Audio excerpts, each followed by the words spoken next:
Hi everyone, and welcome to Deep Geek Live. This is a Song of Ice and Fire live stream, and we're going to be looking at the mysteries in the world of Ice and Fire, the unsolved mysteries. George R. R. Martin has established a lot of these questions, these mysteries, which were driving the plot forward. Quite a few of them still haven't been fully answered. So that's what we're going to be looking at today. I've got a lot of questions from my patrons, as always. I'm going to pick up lots of things from the chat, I think, today as well. I want to do two things, though, before we dive in. The first, by popular demand, if you will allow me, and if we look just down there, that is Dan the dog, who has decided to grace us with his presence today.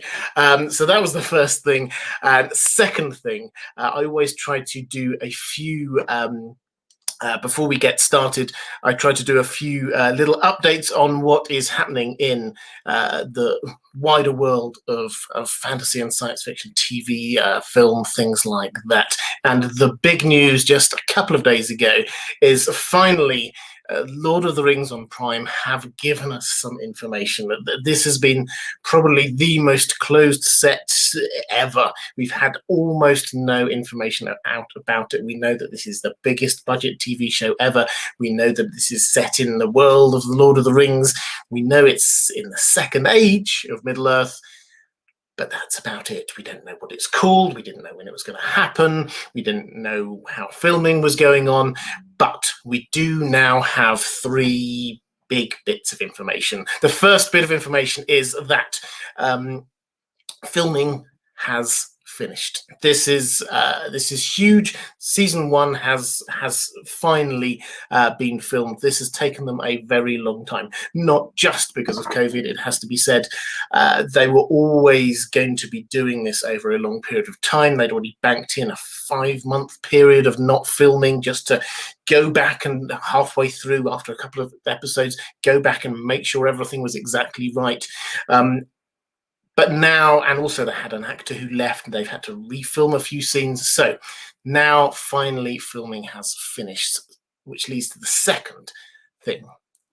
We have a date, which is September the 2nd, 2022. That is when we're going to see this Lord of the Rings TV show finally air. That is a massive 13 months of post-production. And when I say massive, even for fantasy TV shows, that is a lot. You might expect there to be some CGI and all the rest of it, but there is clearly a lot going into this. For comparison, then you can look at something like the Wheel of Time TV show, which is also going to be on Prime. That's finished filming. We've got a date for when that's going to happen. That's going to have 6 months of post-production. The Witcher season 2 is going to have 8 months of post-production. This is going to have 13 months. So a lot of extra work is still going to go into this. And thirdly, probably most excitingly, they have given us the first image from this, a still shot that we're told is from episode 1, and it's not what anyone was expecting. Feel free to skip forward for a couple of minutes if you're not at all interested in the Lord of the Rings, but and if you want the image, do go and have a look on my Twitter. I tweeted it out and did a little bit of analysis there. But this is not an image from the Second Age. This is an image of Valinor, and this is an image of Valinor, which is that place that the elves, if you're not hugely into the lore yet of Lord of the Rings, if you remember the films, the movies, the elves are all heading west. They're sort of going home. Where are they going? They're going to Valinor, across the Western Sea. So that is where they are going, because that's where they had originally been called to. And we are seeing in this image what looks like a city, the city of Tyrion. Yes, Game of Thrones fans, George R. R. Martin does steal quite a few names and things from Lord of the Rings as well. This is the city of Tyrion.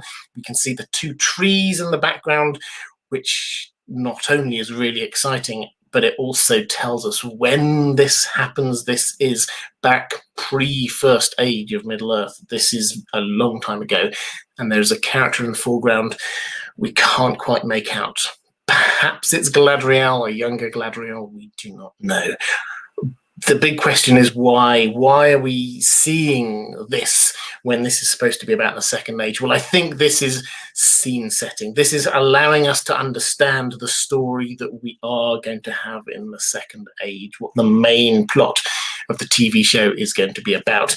In the same way that at the beginning of the movies, if you remember, they had that long kind of flashback sequence, really, with Galadriel doing Kate Blanchett, fantastic voiceover, giving you the background to the forging of the ring, the handing out of the rings of power, Sauron's original fall, all of that, so that people who came into it completely fresh had got an idea of how important the ring was. And what we're going to see here, I think, is them giving us an idea of why Numenor exists and what's so important about it. And that requires us to go way back into the history of Tolkien's Legendarium. So, very exciting news. I expect that the news for the Lord of the Rings is still going to be very slow coming. They've got a long build up for this. Certainly, they're not going to be immediately giving us trailers or anything like that. I think we have to wait a very long time for that kind of thing, but we might get images starting to appear later on this year.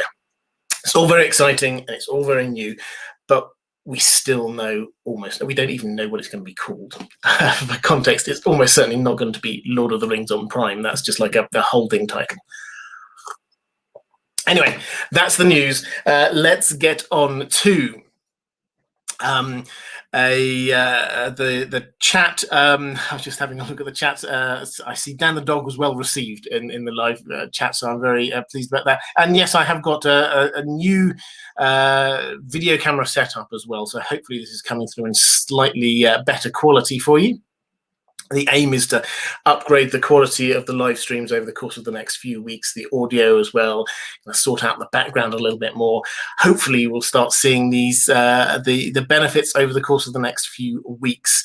Thank you to Maester Aemon, I think that is, saying, I never have any money when I manage to catch these lives. It's not much, but please accept this humble offering as thanks for all of your hard work. Well, thank you.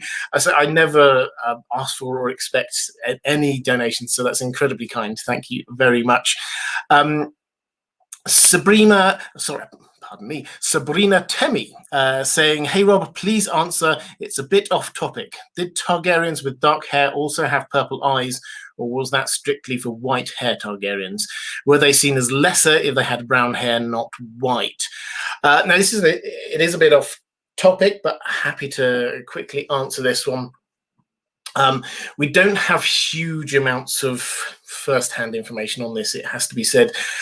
All of the Targaryens around the period that we're talking about, other than Jon, obviously, have got the classic Targaryen looks. So that we don't really have any kind of discussion of that. We have Daeron the Dreamer, who appears in the first Dunk and Egg story.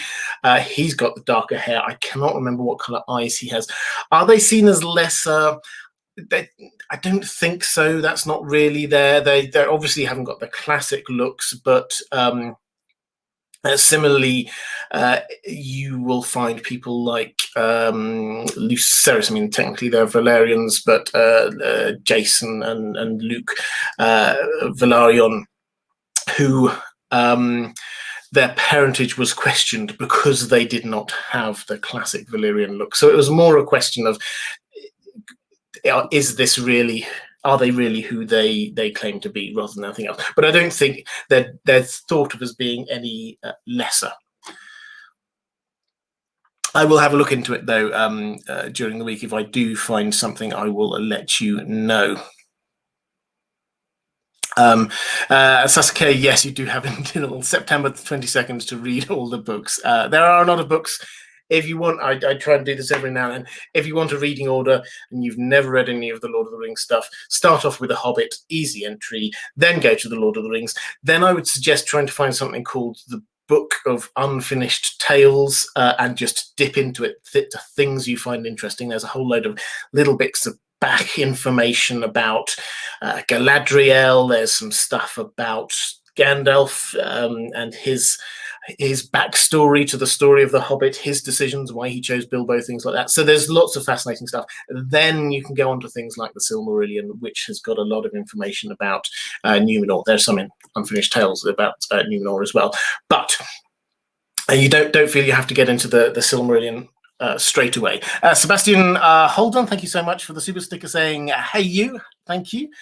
E. Stone, also the super sticker saying, bravo, thank you very much for that.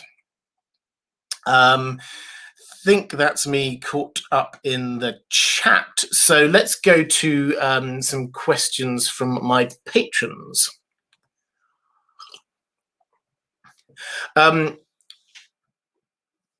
John Day saying, new patron here. Love your work. It makes me feel like a kid again, but in the best scholarly, geeky, fun way.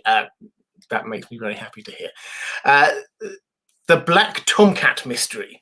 Is the Black Tomcat that appears in the Red Keep in King's Landing more than what he seems? The cat shows up many times in the books and shows up at curious, significant moments. Could it be a warg for one of the characters, or is it just a cat? These are the scenes I remember when Arya is trying to catch cats. The Black Tomcat leads her to Tommen and Marcella, and Sansa is sneaking out to meet Sodontus.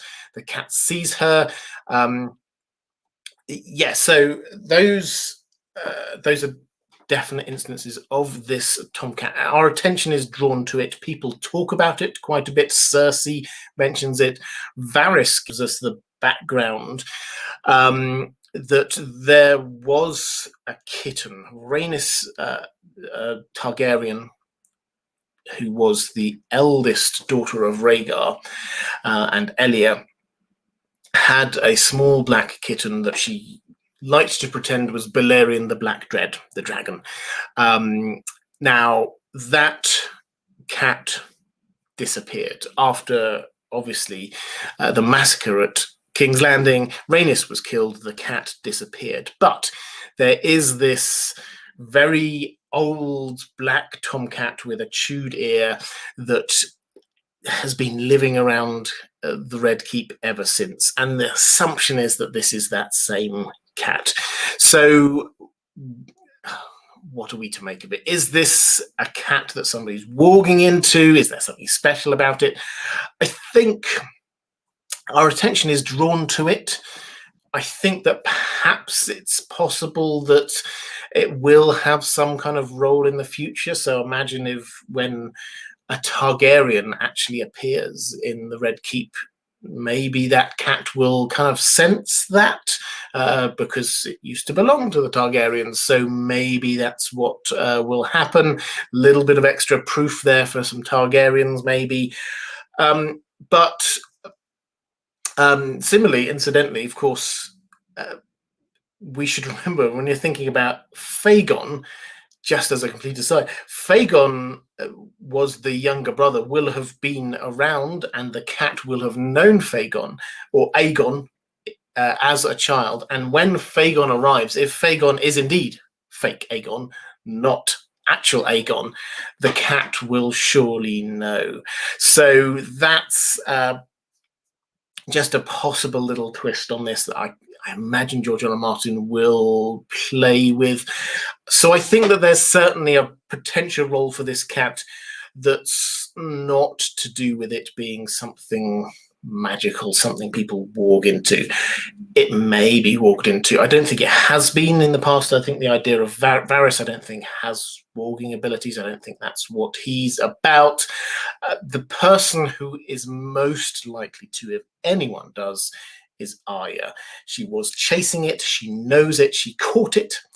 And she, when she's in Bravos, she remembers the cat again and does walk into a cat when she's there. So when she comes back to King's Landing, if the cat is still alive, possibly she may walk into it. So that's the other possible future thing there. But is there something extra sinister going on? No, I think no. I think this is just a cat who has been living in the Red Keep for a very, very long time.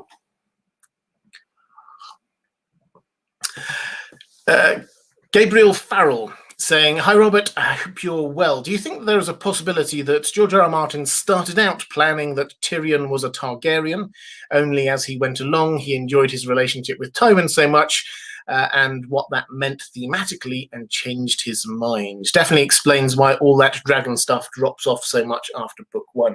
Okay, so this is, as I've said many times, this is the theory. I don't want to call it a tinfoil theory because I don't think it's a tinfoil theory, that Tyrion is perhaps a Targaryen. And it's the theory that I have oscillated on the most, going from one side to another as to whether or not he actually is. The first book, and specifically the first half of the first book, is very, very heavy on it, on evidence for it. It's never explicitly said at any point, but we're told that he dreamt of dragons. We're told that he used to stare into the flames and think of dragons. We're told that he was obsessed with dragons when he was younger. He goes to visit the skulls of the dead dragons in the Red Keep, and they seem friendly to him. The amount of times he is compared to Jon within the text, and Jon obviously as a secret Targaryen is huge, so there's a lot there. Now, as you say, Gabriel, after that it does kind of drop off. We do still see he still is interested in dragons. George R. R. Martin doesn't give up on that idea at all. In fact, on The Shy Maid, he was writing a book about dragons. So the theme is carrying on, but it's a lot less noticeable. We shouldn't, I think, take the fact that there is less emphasis on it in later books as being an indicator that George R. R. Martin has definitely dropped the idea, because the way that he writes means that, or the way that he changed how much he was writing to be more specific, means that there are a lot of things that he made quite big and prominent in book 1, that because he thought he was writing a trilogy, that he then slowly dampened down the amount of times he mentioned them in the next 2 or 3 books, because he wanted it to be more of a reveal later on. The classic example is the Isle of Faces. The Isle of Faces gets mentioned 4 or 5 times in book 1 as really important. We hear about the Green Men, but when we get to the other 4 books, yes, there's a mention or 2, but it's nowhere near as concentrated. The Isle of Faces, George R. R. Martin has told us, will become important towards the end of the story, but he deliberately stopped mentioning it so as to allow it to have a sort of an arc, rather than always being very big and important to people's minds, making us wonder why we're not seeing it earlier. So that could be what's happening with Tyrion Targaryen, is that he did want to make this a thing, but then the story extended out, so he sort of lessened the amount of times he mentioned stuff, and it will come back again a bit later when he meets the dragons, for example. So that's one possibility. The other is where I'm heading, and I'm going to make a video about Tyrion Targaryen, because I did make one quite a few years ago now. I think my thoughts and views have shifted a little bit, but where I am at broadly now is we're never going to, and this is not the answer anyone wants, but we're never going to be told definitively one way or the other, but we're going to have hints that this is the case. And the hints will keep on coming through the last few books, I'm pretty sure. He will meet the dragons in The Winds of Winter, and his reaction to them will almost certainly be a relatively positive one, I suspect. And that will again make us start to think about these things, and his own thinking about who he is in the absence of his father will continue to develop, I'm sure.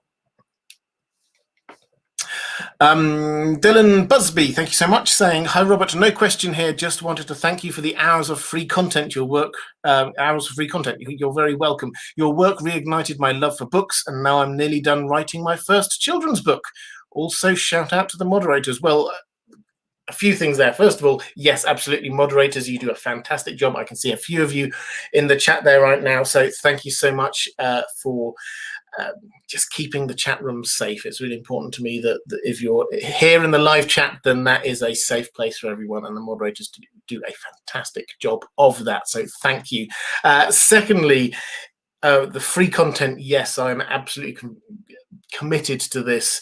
YouTube obviously allows you to do this, but I will always be creating free content. I'm not going to suddenly make everything behind a paywall. This is something I feel passionate about, providing things for free, not just this, but also my second channel, The Well Told Tale, audiobooks, free audiobooks, classic science fiction and fantasy. That's something I love to provide people. So that will always be the case. In terms of your passion being reignited, and now you're nearly done writing your first children's book. Well done on writing it. First of all, writing a book, a lot of hard work, and so congratulations on that. And do let us know even when it gets published. I don't know if you're planning on self-publishing and or whatever, but do let us know and keep us in the loop. So congratulations on that. Question from Sultimortal saying, "Hi Robert, listen to you all day and love it. Could there be actual dragon blood in Targaryens, and Melisandre mistakes king's blood for it?" Well, actual dragon's blood, yes. I covered this a few times in live streams, I don't know, 2 or 3 months ago, when we were looking at places like Old Valyria and even further east.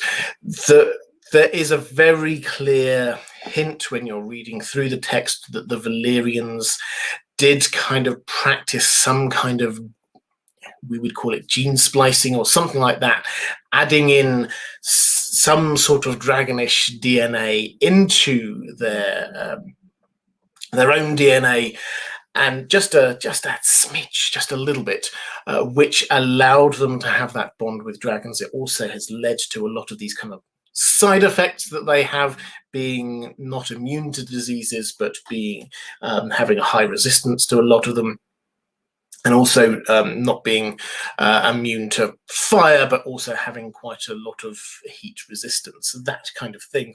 And as we read about again and again in things like Fire and Blood, the amount of Targaryen babies that were born dragonish, with tails or scales or anything like that, that all of this hints that yes, there is some kind of dragon blood going on there, all the way back through the Valyrian line. In terms of whether Melisandre mistakes king's blood for it, I don't think so. So what she is, when she uses king's blood, she uses in the books Edric Storm, it was Gendry, obviously on the TV show, and she takes blood from him, saying that this is like king's blood. That is quite, if she's thinking about only Targaryen being king's blood, or mistaking Targaryen heritage, this is quite a leap, because Edric Storm was a legitimized bastard of Robert Baratheon. Robert Baratheon, his grandmother was a Targaryen, so that's already 3 generations down. The amount of Targaryen blood that would have been in him would have been pretty minuscule, to be honest. So I don't think so. What seems the Melisandre, the king's blood thing, seems to be a matter about sacrifice, and this is true for almost all magical systems. In fantasy, there has to be a degree of sacrifice, and the bigger the sacrifice, the greater the magic you can do. King's blood is therefore a huge sacrifice. It's not just any old person's blood, it's king's blood. And so that is where she's getting it from, and she's connecting this in with Stannis being the rightful king. So that's where she gets that from. Question from Cloaked One. Thank you so much. You always do this, Cloaked One. Thank you. Picking up a question for somebody else. Very kind. For Ebenezer Grima, thoughts on the mysteries surrounding the Blackwoods and the Brackens? What's their deal, and what role could they play in the story? Okay, so the Blackwoods and the Brackens are two ancient houses in the Riverlands. Now, they have got a grudge against each other. They've come to blows many times over the years. This spills over in the story quite a lot. We see battles between them going back in Fire and Blood, in the Dance of the Dragons even. There's a lot of enmity and animosity. Now, we hear that House Blackwood has this huge, colossal, I believe is the word that's actually used by Jaime when he sees it, weirwood tree, but it's a dead weirwood tree. And the Blackwoods claim that the Brackens poisoned it. Is there any truth to that? Who knows? That's lost in the mist of time. That was hundreds, if not thousands of years ago. In terms of the sort of the mystery there, I tend to the view that there isn't a mystery with the Blackwoods and the Brackens. These are two houses close to each other of about the same size, jostling for power and position over many, many years, with different faiths. The Blackwoods follow the old gods, the Brackens follow the new. They have different cultures, and they will obviously rub up against each other all the time. And once you've got that long history of animosity between two houses, that's not going to go away quickly. So my take on this is that there is no big mystery. I think this is simply two houses, same sort of size, competing interests in the same area, and they will inevitably come to blows at some point.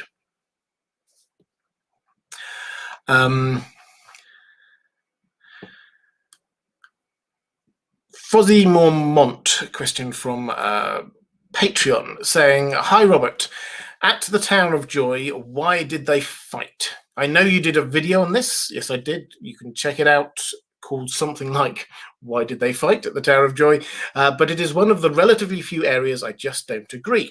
The Jobsworth's following obsolete orders answer does not feel consistent with what we hear of Arthur Dane through Jaime's recollections of the Kingswood Brotherhood. It seems more consistent with what I would expect from Barristan, who we know was not admitted to Rhaegar's group.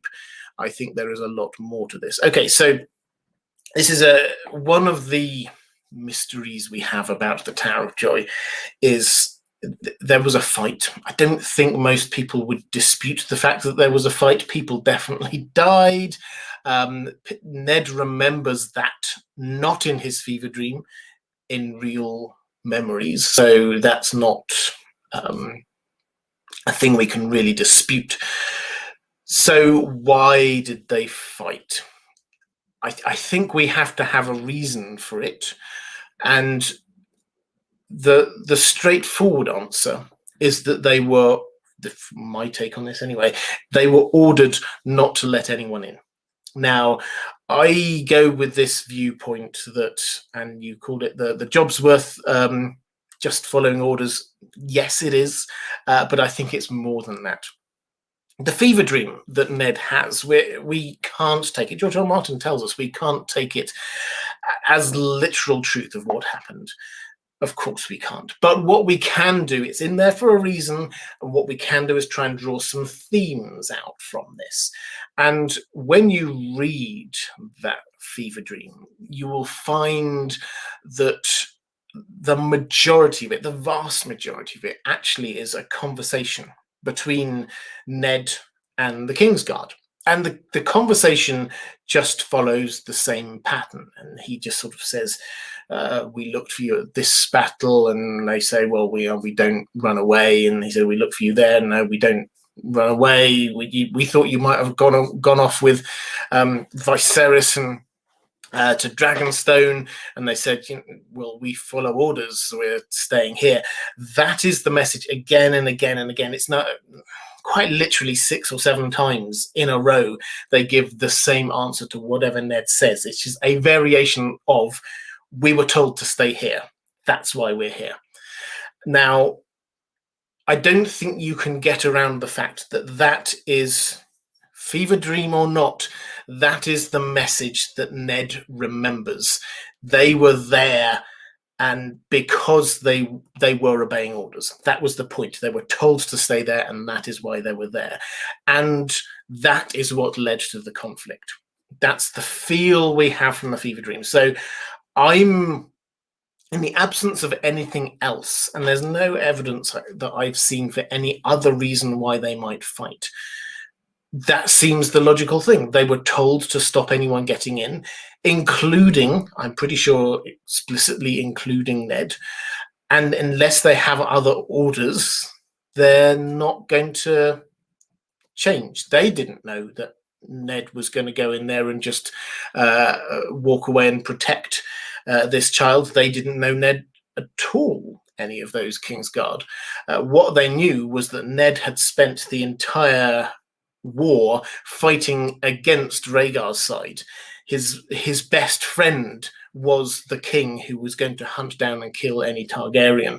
They did not know any of this. It's entirely possible that they still didn't know the full outcome of what happened at the Battle of the Trident, because of the way that communication was very slow, and Ned moved very quickly. He went directly from the battle down to King's Landing. The moment that Robert Baratheon arrived there, within the day, they had an argument, and within the day, Ned had gone. The moment he got to Storm's End and took that, it happened within the day. He turned around and headed off to the Tower of Joy. He did not stick around. So they probably didn't have all of the information that they wanted. Ned suddenly turns up with what looks like a well-selected bunch of people there to fight a battle. Why on earth should they take his word over what they promised Rhaegar? So to me, that's the most straightforward answer. And in the absence of any evidence to the contrary, I think we just have to go with it. Lyle Hammock, thank you so much. I think I've got a question from you coming up as well. From Patreon, but Lyle, thank you so much for the super chat, saying thank you for all your amazing content.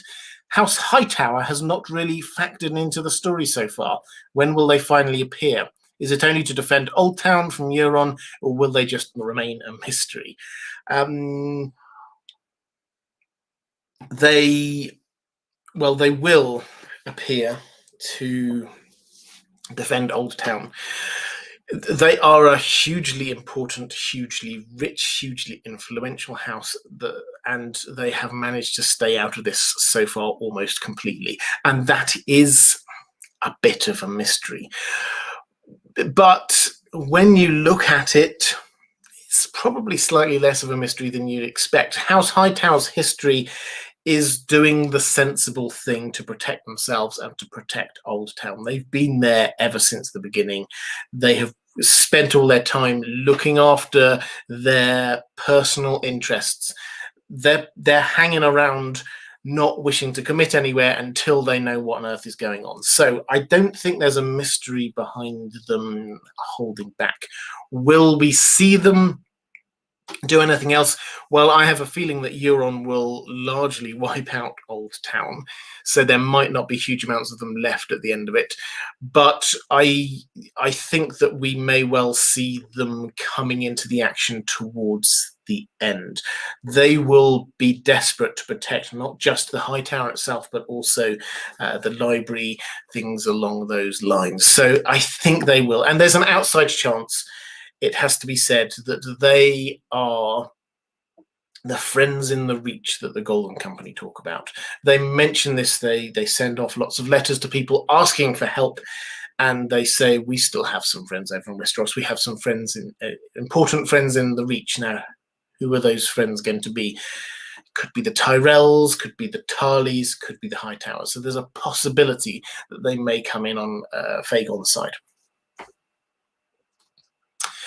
A question from Tony Sled saying, when the wall falls, I believe the agents of R+L will broker a resistance force combining Stannis, the north, Dany, the south, and Dany, the south. What do you think? Well, possibly. The crucial thing here is so that R+L will be on Team Dany. that is where they're going to fit in with this. They've sent Moqorro off to help her. That is the whole point. They've decided that she is Azor Ahai reborn. They have sent somebody over there to help her, and they want her to get over to Westeros and save the world, effectively. So that's what they are on Team Dany. If you go to somewhere like Volantis, the city is on the verge of revolution, and the people leading the revolution are the priests of R'hllor, whipping people up into a frenzy. Tyrion, when he's there, he feels the atmosphere is the same kind of atmosphere that there was in King's Landing just before the riots. So they are going to start getting here on Team Dany's side, and they're going to be coming across to Westeros. Are they going to broker a deal between the North and the South? Well, personally, I think Stannis will not be around by that point. I think that Melisandre will then have turned her view to be supporting Jon as Azor Ahai reborn. At some point, surely she has to twig that it's him. I'm not saying that Azor Ahai reborn is Jon, but the things that she sees when she says, I look in the flames and ask to see Azor Ahai, and all I see is Snow, capitalized S, Jon Snow. So surely at some point she will come round to the realization that by her own logic, she should be following Jon. Now, if Stannis is gone, what happens? I think there will be some sort of alliance between Jon in the north and Dany in the south. I think that will come together. Whether R'hllor will be the people to broker it, I don't know. I do think that Jon will want to get down to Dragonstone to get the dragon glass that's there, and that's, I think, where Dany is going to end up. So something along the lines of the show, R'hllor will be the priests of R'hllor will be a lot more prevalent, but whether they're leading on doing any kind of brokering of deal, I'm not so sure. Andrew K saying the Hightowers will literally and figuratively have to come down from their ivory tower. The threats of Euron, Return of the Dragons, and the others. Yeah, if they have got a dragon, a glass candle as well, they will be able to see what's going on. So definitely, there's a good chance that they will start to move not just in protection of Old Town, but as part of the bigger picture. Say my name saying, Robert, do you believe that the Targs and part of the Old Valyrians are actual part dragon, meaning they're genetically altered for the sake of commanding dragons, not just for the sake of, I covered this a moment ago, not just for the sake of commanding or bonding with dragons, but that definitely is a part of it. William Knight saying, LML was giving you some positive shout-outs the other day. Hope you all will collaborate. Do you have any takes on how the books will eventually end? How the books will eventually end. Well, I would always love positive shout-outs from people, so thank you. But how the books will end, well, bittersweet. George R. R. Martin has told us. It's the big outline to how this is going to end is that this is a matter of two forces. Remember the poem, the Robert Frost poem, two forces, ice and fire, both of which could destroy the world, both of which have to be dealt with. The others have to be dealt with. That's not a matter of defeating them with a bigger, better army. That's a matter of working out how to undo whatever big magic brought them there. The dragons will also have to be removed from the picture in some way. I think at least two of them will die. So I think, and perhaps we'll get Drogon flying off like on the show. I don't know, but the dragon threat will go. Then we're going to have, George R. R. Martin has been very clear, his version of the scouring of the Shire from the Lord of the Rings. What's left? I'm pretty sure that's Euron. So we'll have to clear away Euron at the end. Then everybody's just going to look around and see a devastated continent, and they're just going to see the result of everything that has happened all the way through this as a result of people's just greed for power. So that is the high level of what's going to be happening. I'm sure I'll cover many through this and other live streams, or many of the strands about what the ending of it will be. Sean Hurley saying, is Val more than she seems? Doesn't strike me as a typical wildling. Yes, Val is a character I am definitely going to be looking more into, because the more I look into her, the more I think there's something going on. She is, for those who do not know, book character, she is a wildling. Incredibly beautiful, but incredibly intelligent and brave, and a leader. And she is at the wall at the moment. Now, she has definitely got a role. I think in the short term, she has been very strong in talking about how she thinks that Shireen should be killed because of her grayscale. So when Melisandre wants to be burning Shireen, Val will be a key ally in that. So she definitely has a role in the short term. I think she probably has a role in the longer term as one of the leaders of the wildlings. She has got a sort of respect for Jon, so I think that she will follow him in the same way that Tormund does, not as slavishly as he's the king or anything like that, but will take his lead. And I think that she will head north. She will probably survive and head north with Jon. It's not going to be a big love story between the two of them, I think, but I think that they will head north as leaders of the wildlings at the very end of all of this. Question from Matthew Kidd. Do you think that Kevan's usefulness to the Lannisters is meant to highlight Benjen's mysterious absence? There are many times the Starks could have used him. Well, it's an interesting little analogy there between the two, or link between the two. I've not really thought about it in those ways. I don't think it's meant as a sort of a deliberate shining the light on the absence of Benjen. What we do have is Kevan there as being he's almost like the not quite as effective but still very efficient version of Tywin. So after Tywin has gone, what George R. Martin couldn't just allow Cersei to take control. He needed things to carry on for a little bit longer for plot reasons. Kevan had to be there to be running things efficiently and effectively. He's actually interesting. I was just reading, I'm doing a reread of book 1, Game of Thrones, on Twitter. If you're interested, you can find me there in Deep Geek on Twitter. I'm tweeting through my reread or re-listen to that chapter by chapter, and I've just got to the chapter where we are introduced to Kevan for the first time and Tywin, which is when Tyrion comes down from the Vale with all of his hill clans, and Tywin is there at the end of the crossroads with Kevan. Kevan doesn't come across particularly well in that first one. Tywin comes across very strongly. Kevan is very clearly in Tywin's shadow all through that. But he sort of comes out of his shell a whole lot more as the story develops. On your specific question, is this being shown as a way of helping us understand the importance of the missing Benjen? I don't think so, because Benjen, he has his own role and purpose of being missing in George R. Martin's story. Perhaps we'll come on to that a bit later, but he was never going to be ruling. He is there as a person. He has got information, and that is his role, not somebody who can helpfully guide. The closest approximation would probably be Cat.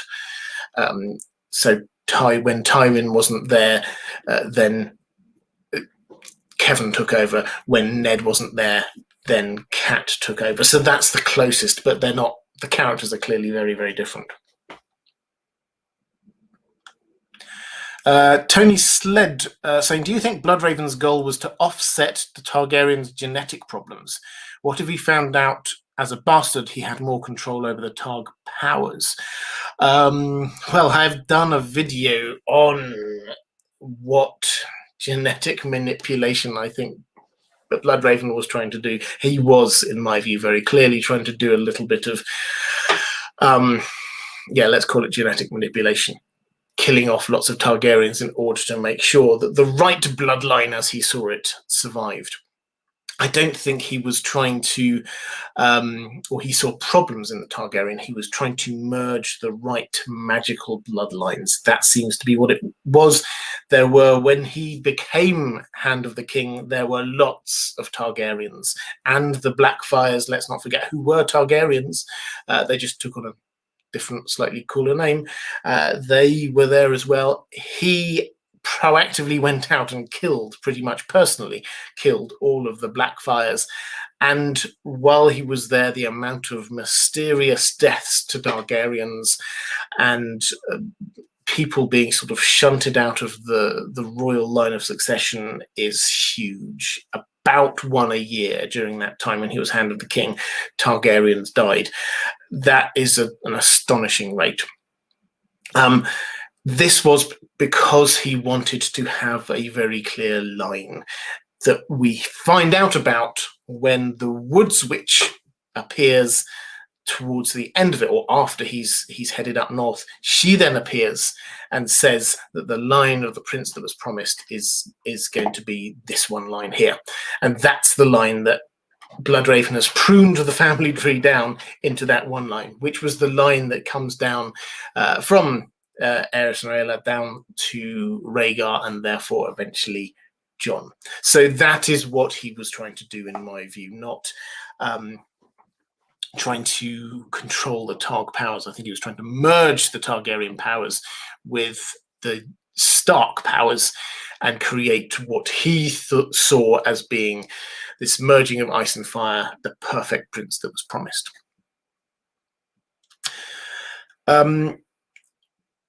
Mara Lee, hi there, Mara, saying, will we ever see Benjen Stark again and find out what happened to him? Well, I'm sure you've noticed I did a video on this literally 2 or 3 days ago, so if you want my detailed answer on that, please do go there. But as a sort of a teaser to that and at a high level thing, I think the more I look at it, the more I think this story is not done. Benjen Stark, this was one of the big mysteries that George R. R. Martin set up in book 1, and he did set up quite a few of these mysteries that drove the plot. Who hired the assassin to try and kill Bran is one of the mysteries. Who killed Jon Arryn is another mystery. But a huge one is what happened to Benjen. Now, that has a short-term clear impact in that this is what drives J.R. Mormont to be launching the Great Ranging that took Jon and Sam and loads 200 Night's Watchmen north of the Wall, which was very important because they discovered about the others, and only some of them made it back, but they found things like the cache of dragonglass. They discovered that the effect of that, pardon me, on the others, and they got the Horn of Winter. So it was hugely important. But I don't think, given the amount of times that Jon thinks about Benjen and wondering where Benjen is almost every chapter of book 1, I don't think that you can have that big a mystery that just does not get solved at all. We will have some sort of resolution on it, even if it's not meeting him again, some sort of resolution about what happened. I'm pretty sure it's going to be there. And there are 3 broad options. I always spoil my videos. I was going to do a teaser, but I'm going to spoil it. So there are 3 broad options. Option number 1 is he is dead. It explains why he's not sent any messages back. Clear and simple. Option number 2 is something like they did on the TV show, where he was left for dead by the others and then brought back as a sort of an undead kind of character. I don't think that's likely in the books. That seems to be a merging of his character with Cold Hands, who's a book-only character. So I don't think so. It's possible that the technology, it would appear, is there because of Cold Hands, but I don't think it's likely. Which leaves option 3, which is that he's still alive. And if he did survive the attack, there was an attack on his ranging party by whites, probably the others as well. If he survived that, almost certainly he will have carried on going north to try and figure out what's going on. And if we are to find out about what's going on far north, he may well be the person to tell us. Username Redacted says, I think Benjen is warging Ghost to protect Jon for Bloodraven.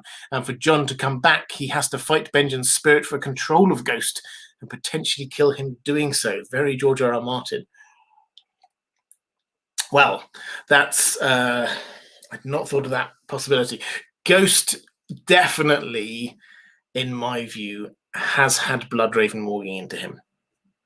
This is because we see this time and again. He works to help Jon understand what's going on with the others, to give him early warning of stuff. It was he who found the dead bodies of Othor and Jafer Flowers, for example. It was he who woke up Jon and warned him to the fact that White Othor, was attacking Jeor Mormont. It was he who found the cache of Dragonglass and the Horn of Winter. This is too much of a coincidence for it not to be somebody in Ghost leading Jon to all of these discoveries. So, and those things pretty much were before Benjen was gone. Then he had been gone by that point, but I think the information that's...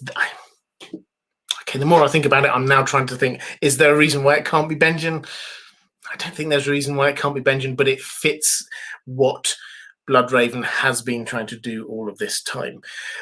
As for this idea of him being inside Ghost and then Jon projecting himself when he dies into Ghost and having to push him out, yes, that would be very George R.R. Martin. It would be quite horrible. And I don't really know how he would do it, but yeah, it's a kind of thing where I don't think we've got the evidence for. I love the thinking. This is a really good thing. As you can probably tell, it made me stop and work back through some conclusions I'd already made. I think this fits better for it being Bloodraven because of Bloodraven's long-term plan with Jon. But if it were Benjen, then, yeah, as you say, that would lead to some pretty horrible consequences. And as Tony says, can he warg? We don't know. We have no evidence that he can at all. It's just that he's a Stark, so the possibility is there. Fuzzy Mormont, what is the connection between dreams introduced like this? He or she dreamed an old dream of something, 3 people or creatures in a particular colour, cloaks or skin, and such, which sounds quite vague. Bear with me, because this is a really insightful question.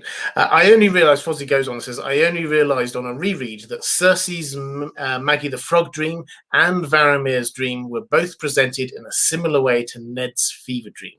What do you think is the significance of this? Now, I hadn't noticed this at all, so I then went back and had a look, and all 3 of them are indeed introduced in the same way. We're most familiar with Ned's dream, the bit where he's about to have his fever dream. It starts off, he dreamed an old dream of, and then it says 3 knights in white cloaks. Da-da-da-da-da. Fair enough. Then when we get Cersei and we're introduced to what happened with Maggie the Frog, almost the exact form of words is used again. She dreamed an old dream. 3 girls dressed in brown cloaks. Words George R.R. Martin does not, he will be aware of this. This was not an accident. And then again with Varamir. Varamir has a dream of his youth, and that's introduced the same way. He dreamed an old dream of da-da-da-da-da. Now, what is this? Is this something mysterious happening here? Are all of these fever dreams? What's going on? So, as I say, this is a really insightful question, something I had to do a little bit of a look at and a think about. the best conclusion I can come to is that this is George R. R. Martin's way of flagging up for us that these are the foundational memories of these three people, which will affect all of their actions and has affected their actions through their life. So the examples, the two examples that we know best are Ned remembering the Tower of Joy. We know that this is the foundational moment for Ned. It has affected everything that he's done since then. And so that is introducing us to it in the same way with Cersei when she dreams about Maggie the Frog. That experience is what has shaped her, this looking who is the Valonqar, who is the younger, more beautiful person who's going to be taking everything from her. These are the things which are foundational, similarly to Varamir. So I think that's what's happening here. I don't think this is a particular magical thing.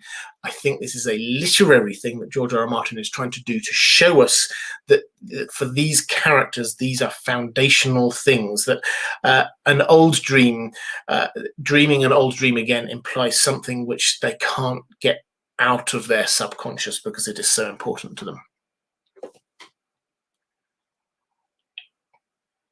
AK Channel TV saying, "Hi Robert, what was in Nymore's letter to Aegon? The Queen must be alive. Also, you convinced me to read the books. Here's to all the rest of it." Fantastic. I love inspiring people to read. This is great news. And enjoy them. The Nymore's letter to Aegon. This is a story we read about in Fire and Blood. This is Aegon the Conqueror. And Nymore was the Prince of Dawn. Now, as you remember, the invasion of Westeros went swimmingly well for the Targaryens, except for Dawn. In Dawn, they just never got anywhere. They would attack it, the Dornish would just kind of melt away into the desert, and they wouldn't get anywhere. And the moment the Targaryens went away, the Dornish would come back up again. It was just not working for them at all. Queen Rhaenys, on one of these kind of occasional missions, a revenge mission, she went in and she, with her dragon over, I think it was over the Hellholt, went and started trying to burn it to the ground. She was shot down. Her dragon was shot down, and it landed. She is assumed dead. This obviously sent Aegon crazy. He went off and carried on again and again and again, trying to destroy Dawn. But the Dornish would simply not give in. And eventually, what happened was that Prince Nymore sent his daughter with what was probably a peace offering, which was the head of her Rhaenys' dragon, or the skull, up to King's Landing with this letter for the eyes of Aegon only. And the letter was handed over, and he read it. And it said that while he was reading it, he gripped the Iron Throne so tightly that blood started to drip from his hands. He didn't reveal what was in the letter. He got onto his dragon, Balerion. He flew over to Dragonstone. He then, the next day, flew back and said, "I accept peace with Dawn." The end. We're never told what was in that letter. So what was it? What was going on there? Well, there are lots of people who've made lots of different suggestions on this. I think a few things, and we don't know exactly, and we can never know exactly, but I think a few things are pretty clear. One thing which is pretty clear is that this was not some kind of threat. This was not something which was intended to anger Aegon. I say that's pretty clear because it came with the prince's own daughter. he was giving a hostage. He was opening himself up already. That is not what you would do if you're just there going to say, aha, and I'm going to I've been keeping your sister alive all this time, and I'm now going to kill her unless you have peace, because he's just like, and he'd just given Aegon his own daughter, and Aegon would clearly kill his daughter in revenge. That is not what's happening. And afterwards, this wasn't just a cessation of violence. They actually seem to have got on quite well, the two of them, Nymoran and Aegon.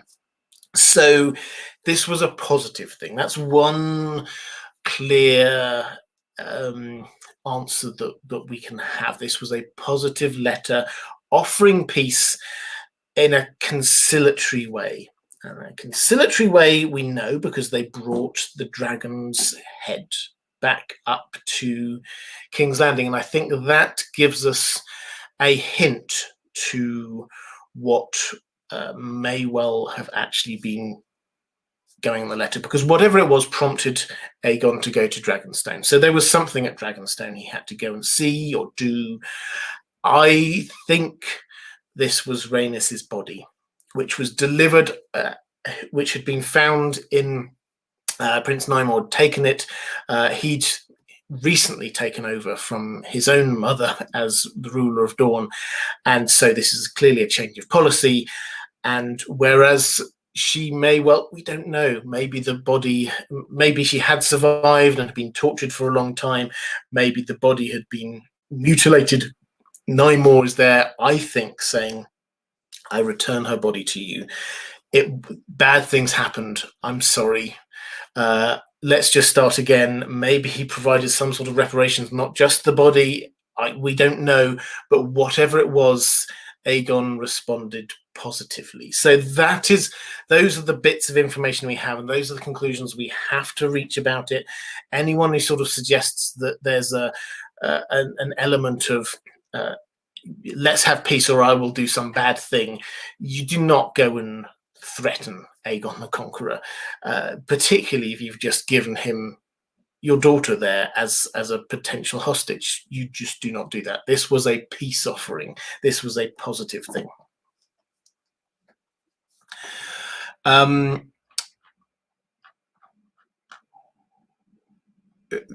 Question. Sabrina Temi, I think, just asked the exact same question straight afterwards, saying, what do you think was in the letter that King Aegon I received from the Prince of Dorne that made him agree to peace? So, yeah, I answered both of those in one. Very efficient people. Well done. Tony Sled. The leadership of the wildlings treat Jon differently when they realise he is a Stark. I think Benjen had a good reputation with the wildlings and Mance. The Starks are known to the wildlings, and I think they're respected. They are respected as being strong leaders of the North. That doesn't mean that they're all liked. Benjen, I think, probably was respected as well by the wildlings. They clearly, there were some, although they hated the Night's Watch as a rule, there clearly were some, like Corran Halfhand, that they had some sort of grudging respect for, even though they might not have liked them personally. I think Benjen, they could respect his abilities, they could respect the fact that he, being a ranger, he did survive north of the wall. So I think, yes, there probably was an element of that. Did they treat him a bit differently? Yes. But I think that's not just about Benjen. I think that's about the long history of Starks. They will have known the Starks are a very strong, proud family. And so he will have had some respect from that. Austin Flowers saying, I believe as you do, the chances of Quaithe secretly being Shira's sea stars fairly high, but I'm wondering what happened between her time in Westeros and her turning up in Karth. Morally, I think you also asked about Quaithe, so happy to do this. and maybe other people wish to ask about why I think it's Shira Seastar. But if this is Shira Seastar, then she disappeared from the story. We do not know exactly when, but at some point around when Bloodraven disappears from the story. Now, we don't know what happens to her. We're just simply not told. If we ever get Fire and Blood Part 2, we probably would learn. But she disappears from the narrative. If this is her as Quaithe, what happened between them? Well, some of it was traveling, but some of it definitely, she is Quaithe. She wears a red lacquered mask as someone, a Shadowbinder from Ashai. Why on earth would Shira Seastar be a Shadowbinder from Ashai? Well, she was allegedly a magic user. She was very close to Bloodraven. Bloodraven, we know, started to get very interested in all of this idea about the prince that was promised. Where might these stories be? Ashai. Where might you learn more about magic? Ashai. That's where loads of magic users go that we know about. They all head over. Melisandre's there, Mary Mazdur, lots of people who are magic users go to Ashai. So if you want to learn more magic, if you want to learn more about Azor Ahai, then you go to Ashai. It makes absolute perfect narrative sense for me, and she can stay there for as long as she needs to stay there. And we know that Melisandre is very old, and she's a Shadowbinder, and Shira Seastar by this point would have to be very old, and she would therefore, if she's Quaithe, be a Shadowbinder. So perhaps there's some magic, an age-defying magic that you can learn there too. So for me, it ties in very well on a narrative level. Catherine Furseth saying, "Hi Robert, Maester Aemon is a mysterious figure. What made him want to be a maester, and why did he choose to spend his life on the wall? Is this simply explained as love of knowledge, a sense of purpose in service? He's interested in prophecies and has a more than a passing interest in supporting his house. How much did the legends of the Long Night inspire him, or did that materialize later?" Right, so his history is that when he was born, when he was young, there were loads of Targaryens. This is the time of Dunk and Egg. If we remember at the beginning of the Dunk and Egg stories, the reason why Egg was allowed to wander around the country with this random hedge knight was because they could spare him. They didn't need to treat him like an heir. He wasn't the heir to the throne. Anyway, he was the fourth son of a fourth son. There were lots and lots of people in between him and the throne. There's so many Targaryens, in fact, that the king at the time, King Daeron, started to get a little bit concerned that, thinking back to the Dance of the Dragons, when you get a lot of Targaryens, then there's a greater potential for there to be family rivalries, struggles. So he wanted to get one of the possible claimants out of the way by making them a maester. He sent Aemon, when he was still young, only I think 7 or 8 years old, he sent him down to Old Town to study to become a maester. When you study to become a maester, you give up all of your rights to take over to any inheritance. So that was why he went there to start with.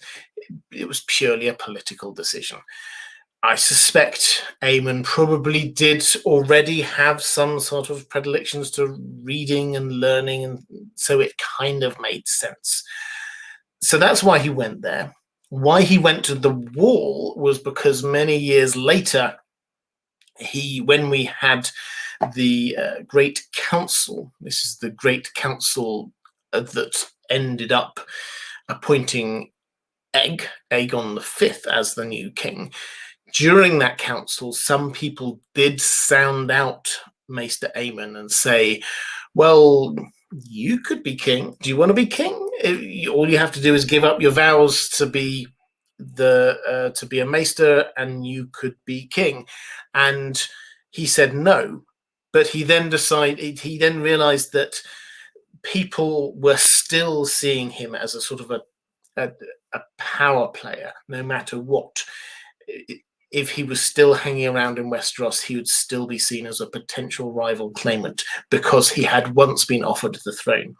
So he decided to take himself up to the wall to be sort of like double insulated against this. He's not only a maester, he's also a member of the Night's Watch. He's disavowed himself not just from any inheritance, but as a maester, then you're still involved in the politics of the Seven Kingdoms. At the wall, you are not. You are over and above all of that. There's nothing else. You don't care about the politics of the Seven Kingdoms, theoretically at least. So that was his active decision to remove himself from what could be a divisive position. So that's what was there. But clearly, he did have a love of learning. And while he was up there, perhaps even a little bit earlier, yes, he started reading and learning about the Principles Promised. He was there at the same time as Bloodraven. Bloodraven had an interest in this, so clearly there was going to be they would be talking. They were relatives, let's not forget. He was Lord Commander after a little while, and Maester Aemon was there, so they would share meals. There was a lot of work between the two of them, so his interest will have been kindled in it while he was up there. Cloaked one again, thank you so much. Picking up a question for someone else, for Jeff Burns. Do you think the Targaryen madness is hereditary, a side effect of blood magic, an accident, or a result of a raven connection, an aspect of gene splicing, or something else? Well, I should probably say I don't like the bandying around with the term madness here. They use it in A Song of Ice and Fire, and this is entirely right. This is George R. Martin is using what people would say at the time. This is not what is going on. So just in the same way that when on the TV show, just blithely saying Dany has gone mad is not really understanding the dynamic of what was going on there. So that said, some Targaryens did start getting obsessed with some things. The Mad King, again, there's that word. Aerys II is an example that we know well. The older he got, the more paranoid he got, and also the more obsessed he got with fire. This obsession with fire, with dragons, is definitely there. Even people who start off, Aerys himself seems to have started off relatively good-natured, but even people like Egg, who, as we saw, is the loveliest of people, by the end of his reign, he also, we're told, became obsessed with hatching dragon eggs.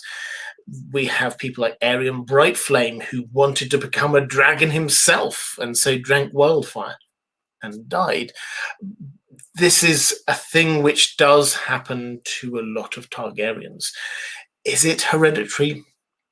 I can't help but think some of this is what we've been talking about there, this kind of gene splicing thing. If they have a bit of dragonish about them, that makes them more dragonish. So the desire to hatch dragon eggs is not just a theoretical, wouldn't it be great to have dragons? This is actually a part of who they are. Hatching dragons is a part of who they are, because they are part dragon themselves, even if it's only a teeny tiny small amount.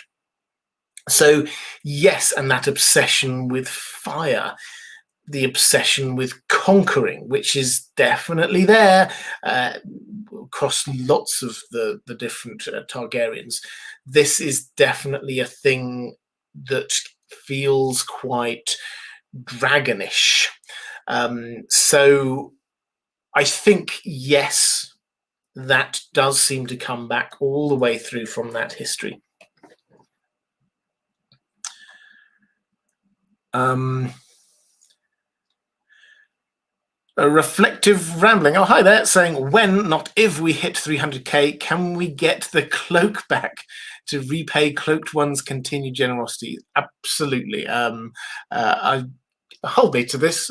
When we get to 300k, and we will, the Cloaked One, you're incredibly generous, then I will happily buy you a cloak. So I will forget when we get there, but somebody can remind me.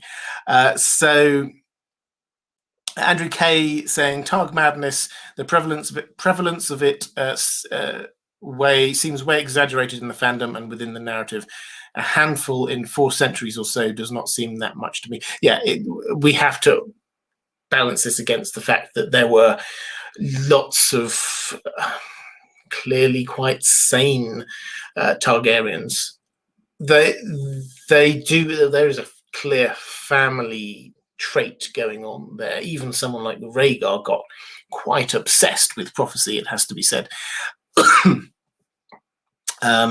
So I think that there is a prevalence within the family, but yes, it's not all of them all of the time.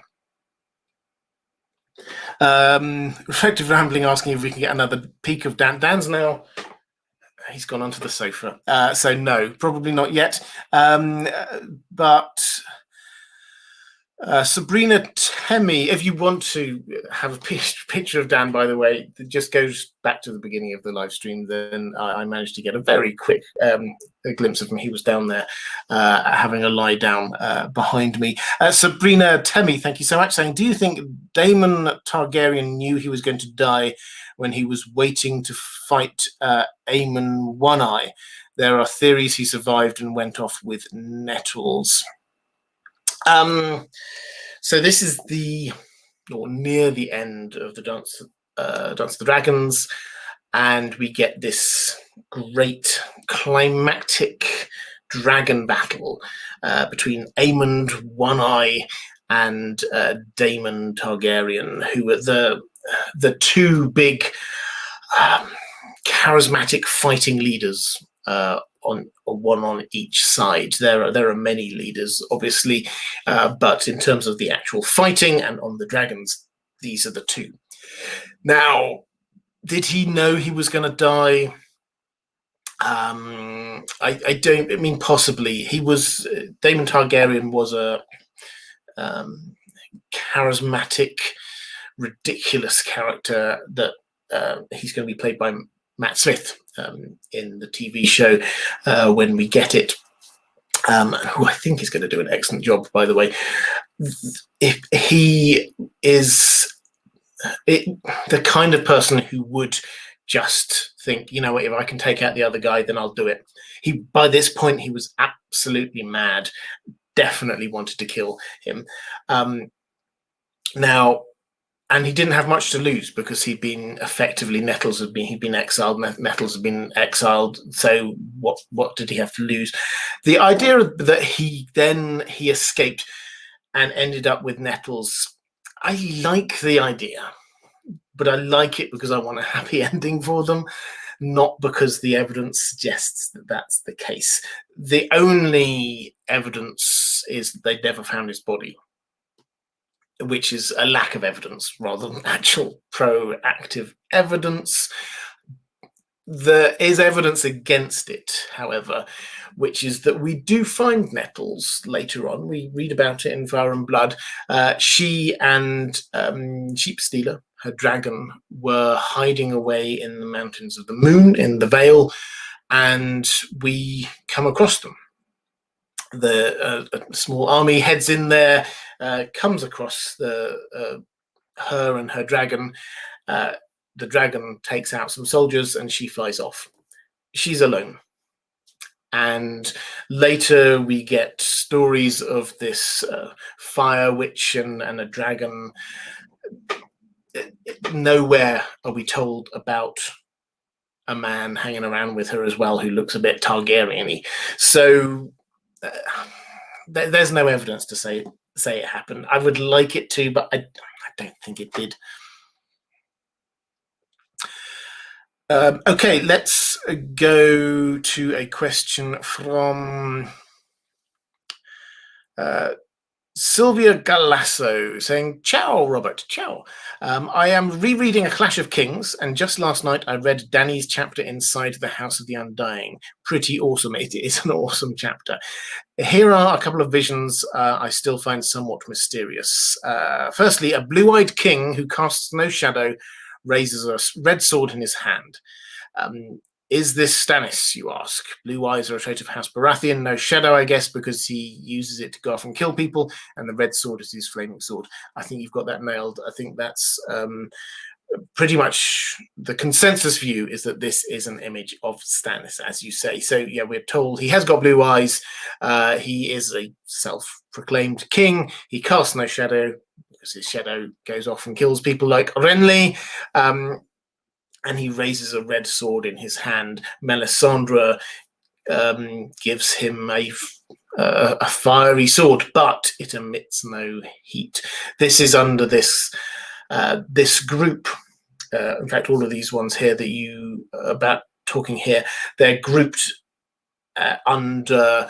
I can't remember the exact phrase now, but lies that she must expose, that Dany must expose.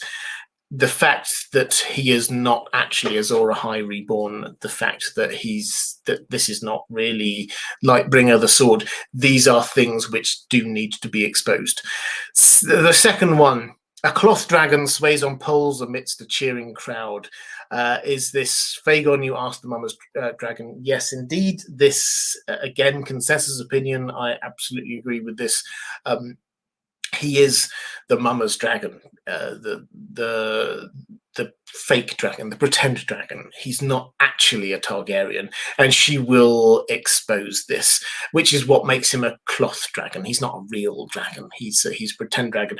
The interesting bit, and this isn't the main point of this, but it's something that I only really noticed, I think, a year or so ago, but makes so much sense, is that the last bit of that is that he's there amid cheering crowds. He's going to be popular. He's going to be loved by the people. Cersei is going to be hated by the people of King's Landing, hounded out, and he's going to come in as this amazing king, as this character that everybody loves. And so when Dany comes in, it's not a matter of just like getting rid of some evil despot. Actually, he's probably going to be a good king. And this is typical George R.R. Martin. The person who probably actually isn't at all in line to the throne probably is going to make the best ruler of them all. He's not going to last, but that he is going to be popular. And then the third one, a great stone beast takes wing from a smoking tower, breathing shadows. And then you say, no idea here. Yeah, this is the one I have to say, and I called this live stream Unsolved Mysteries. This is the one bit of Dany's visions which is most unsolved. I think, broadly speaking, the other things people, there's a consensus view on. Some people have a few other ideas on this. There are so many different ideas because it is not clear. And so you can have a couple of there are a few different possibilities here. The one that I'm most drawn to, but it doesn't seem to quite fit, is Jon Connington. He is stone because he's got grayscale, so that kind of ties in. Now, a great stone beast taking wing. He is his house sigil, House Connington, is a griffin. So that a great stone beast taking wing does seem to make sense. Taking wing from a smoking tower, breathing shadows. Well, breathing shadows is a fascinating phrase. Does seem to imply, again, not the real thing, but just like an echo of it. So that does link across potentially to Phaegon. And it's possible that he may be the cause of spreading grayscale throughout King's Landing. So, and he's trying to hide it. So that has to be revealed somehow. But I mean, I said that with as much conviction as I can, because if it turns out to be that, I would go, okay, that does make sense. But still, there's a possibility this is something, and we have to remember, we've still got 2 massive books to come. It's entirely possible this is something we simply haven't seen yet or heard about yet. It would be surprising if every single thing in in Dany's visions were things we knew about already by this point of the plot. There may well be something else which appears over the course of the next 2 books. So I think that's probably where I'm at, is that it's probably something we haven't seen yet. But if it ends up being something like John Connington, then I would be okay with that. Question from Matthew Hawkins. How will Lem Lemoncloak come out as Sir Richard Lonmouth, or should I say, who will out him? Well, this I always give a hat tip when coming up with or talking about this theory. I give a hat tip to Lady Gwyn, who has been on this channel a few times, from Radio Westeros. Excellent channel and podcast if you want to check it out. She has this theory. Others have come up with it as well, but where I first found it was an article by her, which is that Lem Lemoncloak is secretly Sir Richard Lonmouth. I tend not to like these kind of character A is secretly character B kind of things, but this actually, when you get into it, makes a lot of sense. I'm not going to go into all of the details of it now, but it does make a lot of sense. And frankly, it's not a game changer if it's true or not true. Richard Lonmouth disappeared. We don't know where he is. He is somewhere. This is the character that seems most likely. Who will out him? Well, I think the character who is heading towards him right now, heading towards Lady Stoneheart right now, is the most likely. The person who is heading there now is Jaime Lannister. Jaime Lannister will know who Richard Lonmouth is. Jaime Lannister was there at the tourney at Harrenhal. Richard Lonmouth was there at the tourney at Harrenhal and was being very loud with Robert Baratheon. People knew who he was. So Jaime, it was a while ago, but he may well remember him.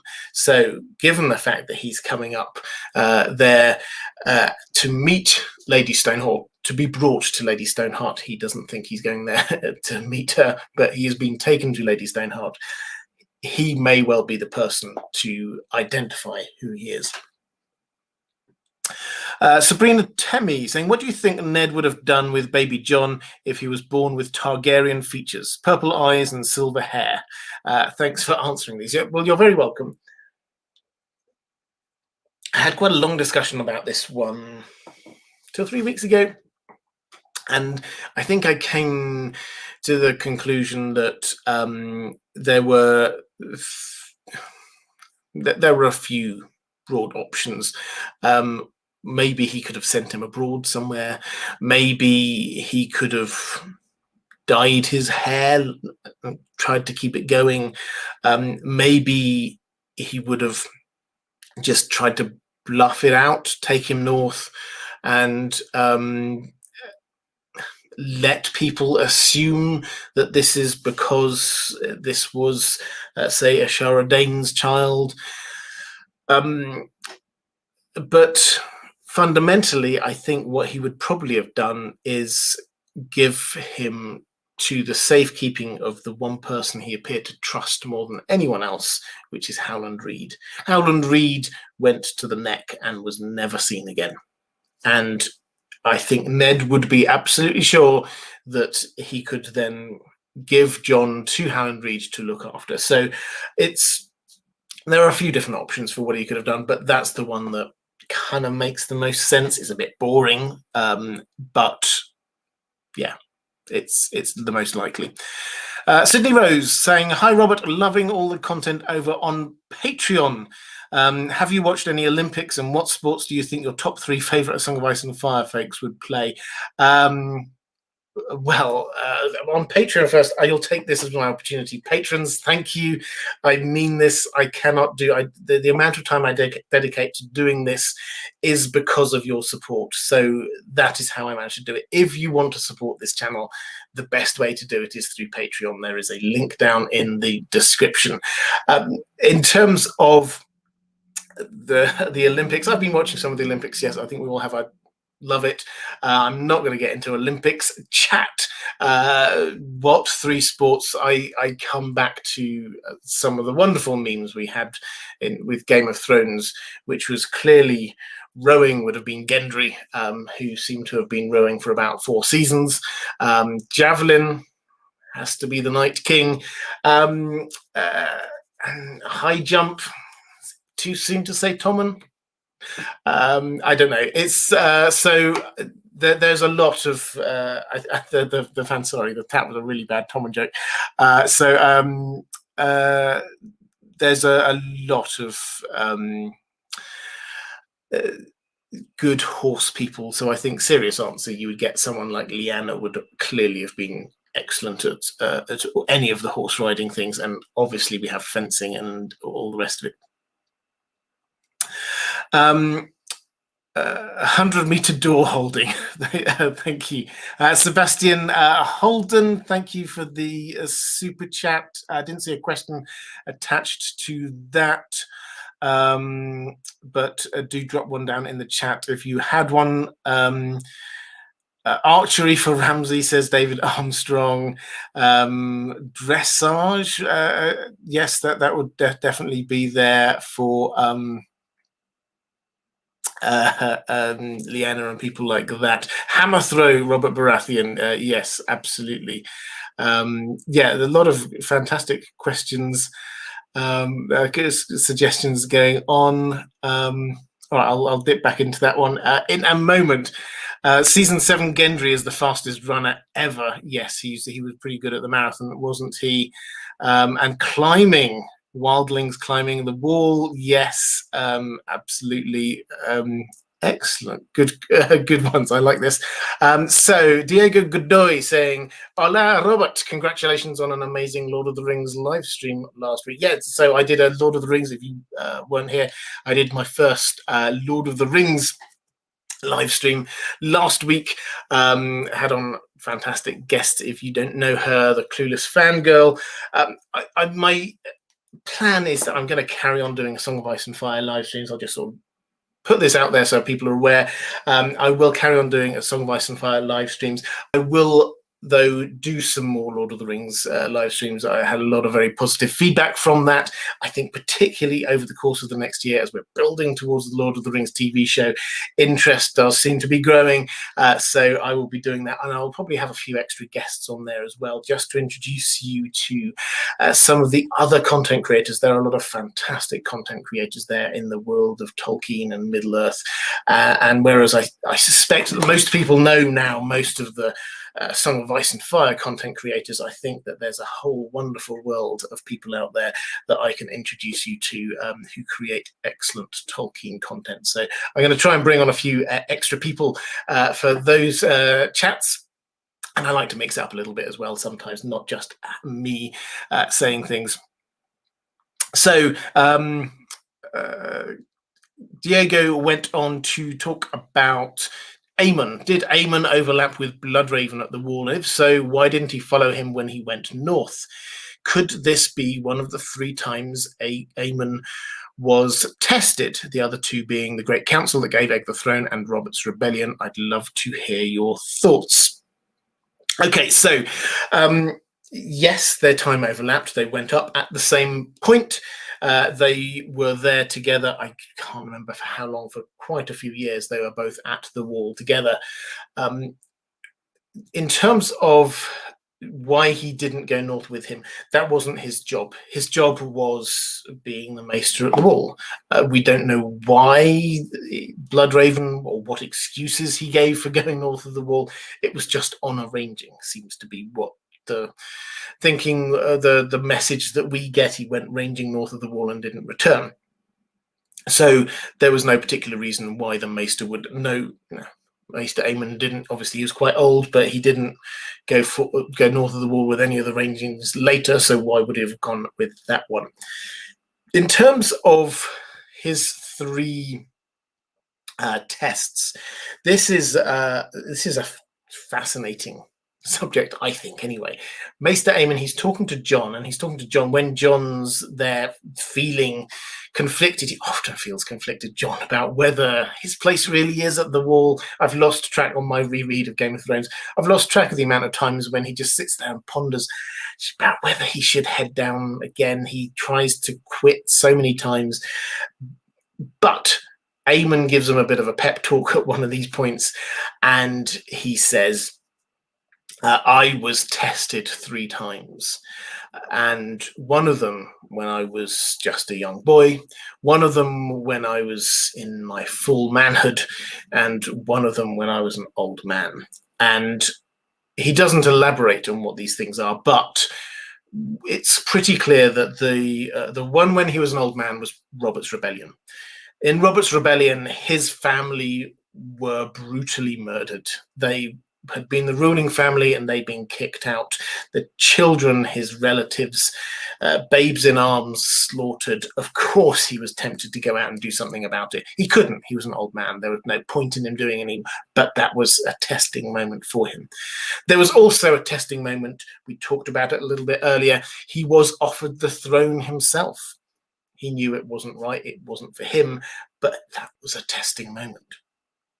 So the question is, if we're saying Robert's Rebellion is the one when he's an old man, which seems pretty incontrovertible, what would he consider that one when he was offered the throne?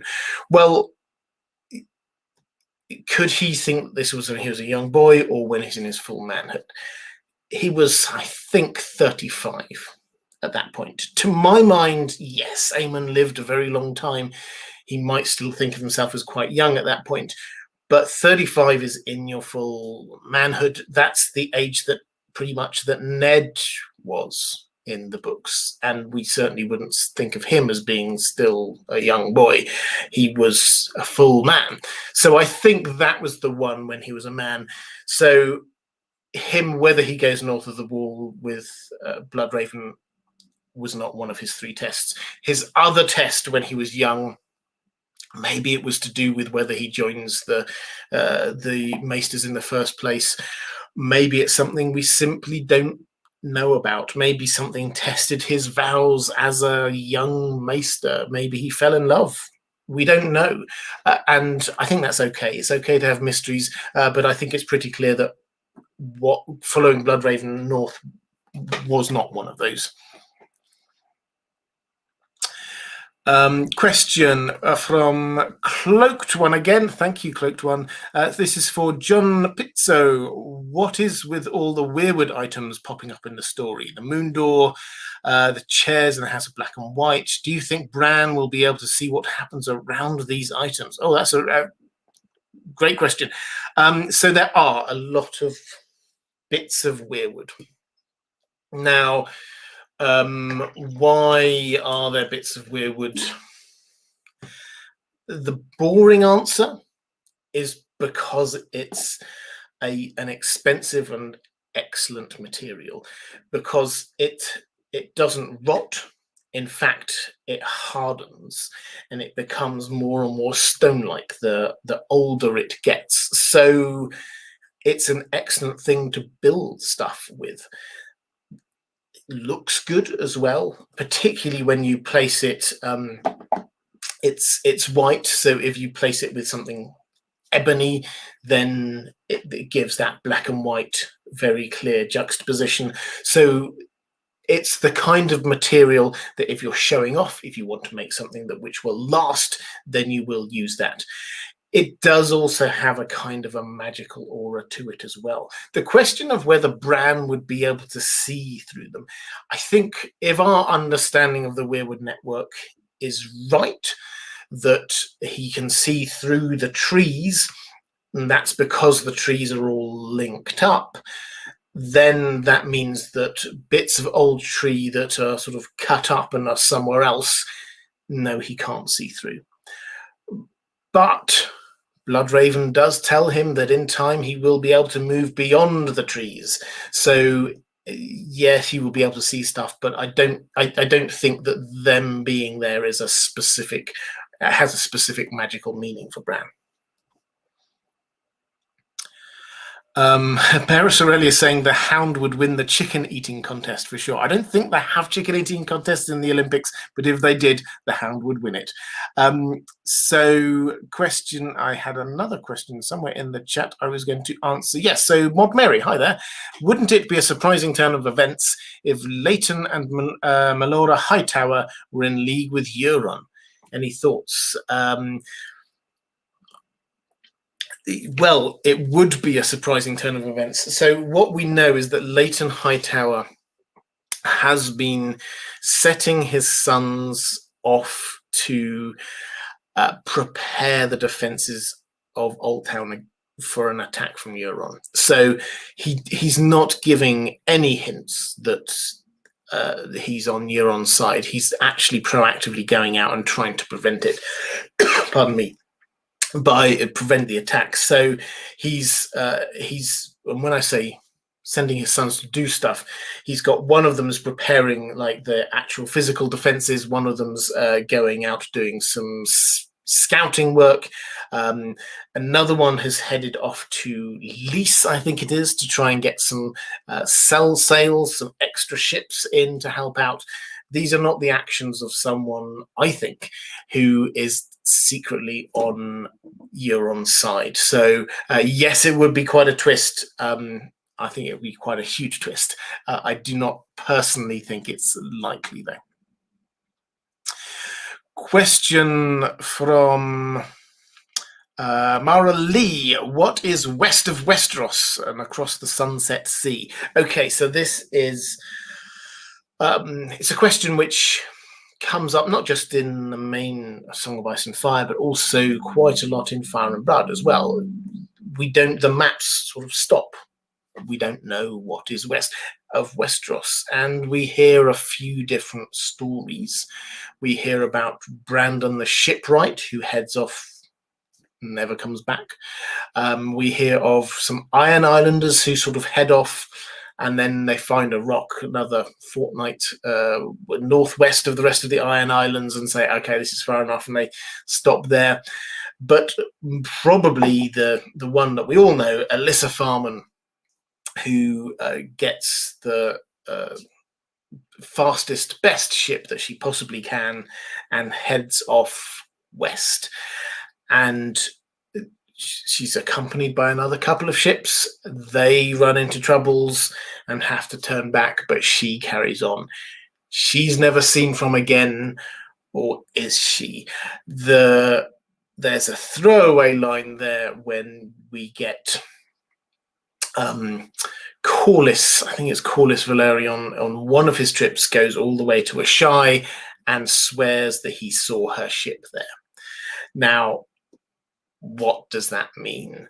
We know, and I think that this is the kind of answer that I think we all instinctively know. George R. Martin has confirmed that Planetos is a planet. It is a round planet. It's not a flat planet. It's a normal globe. So if you head west, eventually you will come round to the east. So yes, there's a sort of a mythos around it because we've not seen it yet. Yes, it's a mystery, but I think the answer is as simple as you go a very long way, and we know it has to be a very long way because people have traveled a long way and then come back. You go a very long way, you end up on the east coast of Essos. We do not know how far Essos goes. The maps also run out in that direction, so it kind of makes sense that that's what you get to. The only question I think that is there another continent in the way?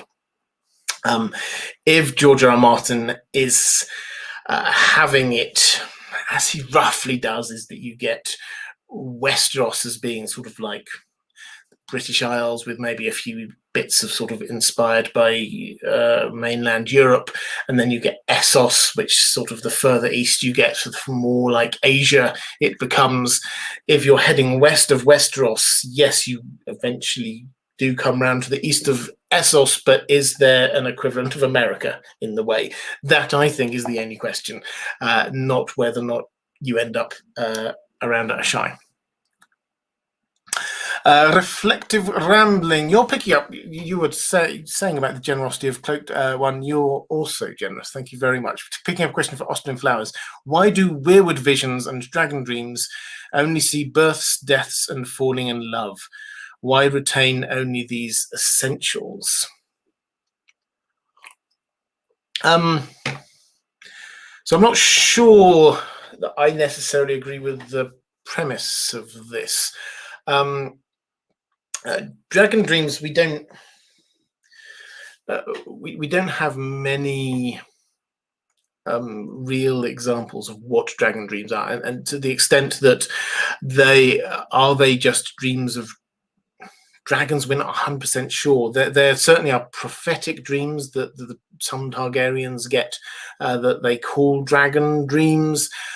In terms of Weirwood visions, if we're talking about what Bran sees through the Weirwood tree, then he doesn't just see births, deaths, and falling in love. He sees children playing, and he sees someone climbing out of the pool and demanding vengeance. So there are the important moments.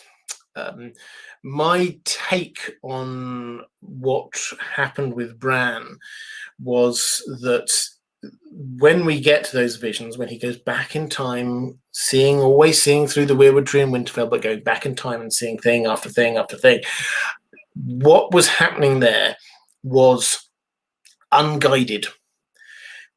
If you read that chapter again, you'll find that he has his first vision, and when he gets the Weirwood paste and he sees his father, and he calls out to him, and does Ned hear him?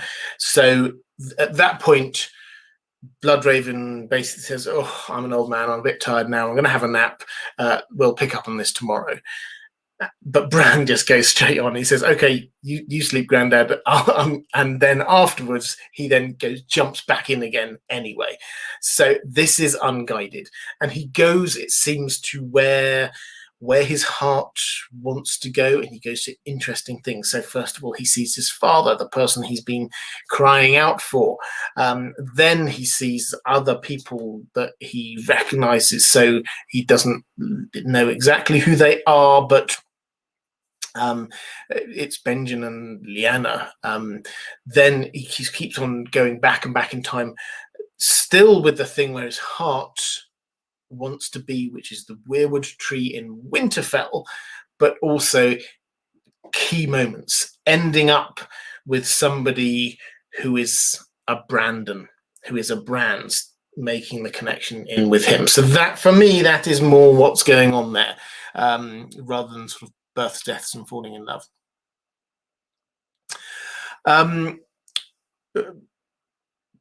Brennan Barnes, my question relates to Dany staying at the house with the red door. Your thought, my thought, is that this was the former Sea Lord of Bravos's Manse, where Darry died and Dany and Viserys were forced to flee. Please forgive me, but I see all sorts of problems with this. I love it when people disagree. Gives the chance to try and hone the answers a bit here. Why would Darry's death mean they needed to leave? Why would the Sea Lord allow his servants to rob them and throw them out? Why does no one ever mention the men Darry brought with them when they fled Dragonstone? Why did Darry, the former man-at-arms, who'd have handled weapons his entire life and be in his 40s, appear to Dany to be a frail old man with soft hands? I can't come up with a better location for the house, but it's certainly got some issues. Okay, so I love it, as I say, I love it when people challenge what I think is a reasonably strong case for something. I would agree, as you say, with your last point is my starting point here, is that I can't come up with a better location. Is that this is the obvious place to start with, and we have to sort of like all the other ideas of where the House of the Red Door is. Start with okay, so there's this big conspiracy, and then it has to like go into a big complicated reasoning. The fact that this is the Sea Lord's palace is the logical answer. This is where we know they sailed to the Braavosi coast. We know that there was a marriage pact that Willem Darry signed, which was co-signed by the Sea Lord of Braavos. We know that Dany thought that she was in Braavos. We know that Viserys said that they were there. All of the things suggest that that's where they were. If you need to know about the lemon tree thing, that's a completely different issue, but I don't think that's even slightly a problem. So that's my starting point, is this is the most logical place. How do we therefore address these issues? I think that there are some quite simple answers to these ones. Just to pick them out, the other people Darry brought with them when they fled Dragonstone, we're not really told about them. They're not part of the story. George R. R. Martin doesn't major on them, so we don't know. I think their absence is not that important. Perhaps they decided to go off and do something else. Perhaps they decided, actually, you know what, this isn't for me. Just hanging around the Sea Lord's palace. Maybe I want to go off and become a sellsword. Maybe I want to go and marry my sweetheart. These people are clearly not about to straight away go back into power. It makes sense to me that only the most committed people would have hung around there. So I don't see an issue there. As for the Darry himself, why does Dany see him as an old man and a frail old man with soft hands? Well, this is, for me, again, I don't think this is a big issue. So he is an old man. We don't know his age, incidentally, so we don't know how old he was, but clearly he was sick, and that's absolutely fine. They were there for a few years. He's allowed to get sick. He had a really, really rough time. I don't find that a mystery. We're not told that he had soft hands. I think this is a thing that George R. R. Martin was quite clear about in the description. I went back and had another look just to be doubly sure. That it was as soft as old leather is the phrase that was used. So it's not soft as something that's never been used. Soft as something which has been used a lot and like leathery hands. That is the description. So I think that these are the hands you would expect from somebody who, yes, had used them a lot, but then has had a little bit of comfort afterwards. They are leathery soft. They are not velvety soft. So I don't have a problem with that. As for them getting chucked out, the people stealing from them, I think we need to go to understand Braavosi politics at this point. The Sea Lord, we're told again and again and again when I is there in Braavos, that this is not just a job for life that everyone just respects. That person's there now, will always do whatever they say. This is a cutthroat business, politics in Braavos. We're told about what it's like when a Sea Lord changes over, and it's brutal. There's a complete changing of the guard. What seems to have happened is that there was a change of Sea Lord. If you wish to make the extra connection across there, this probably happened around the time that we get Syrio Forel, who was the first the first Sword of Braavos, which is the protector of the old Sea Lord. He was no longer there. If it was the current Sea Lord, he could stay in Braavos. His Sea Lord had been deposed. He had to go somewhere else. He went to Westeros to earn his fortune. So there was a change. There was a change of Sea Lord. Then to make a decision. What do I do with Viserys and Daenerys? Their protector had died, Willem Darry. And whereas when they'd first arrived, there must have been this thought that, well, maybe they will go back and become the rulers of Westeros again. That is a possibility. But excuse me for a moment, the years went by. Robert Baratheon gained extra control over the Seven Kingdoms. The new regime had settled in. It was not looking at all likely that Viserys would ever become king of the Seven Kingdoms. His usefulness was diminished. There was actually no real need for the Sea Lord. There's no political advantage for a new Sea Lord to be housing Viserys. In fact, it was probably a political disadvantage to be harbouring a rival claimant to the Iron Throne. So when there was a change of Sea Lord, it makes perfect sense that they would have been kicked out very quickly. And yes, servants may well, amidst all of the hubbub of a change of the guard, they may well have grabbed what they could while they were on their way out from the Sea Lord's palace. So that makes absolute sense to me. I accept maybe there's a small chance that that the House with the Red Door may be somewhere else, but nowhere comes anywhere close to the amount of evidence in support of it being the Sea Lord's palace in Braavos. Okay. Vampirus99, thank you, saying, regarding Targaryen madness, yes, several were very involved with prophecy and dragons. However, paranoid or obsessed is it if one of your family traits is prophecy?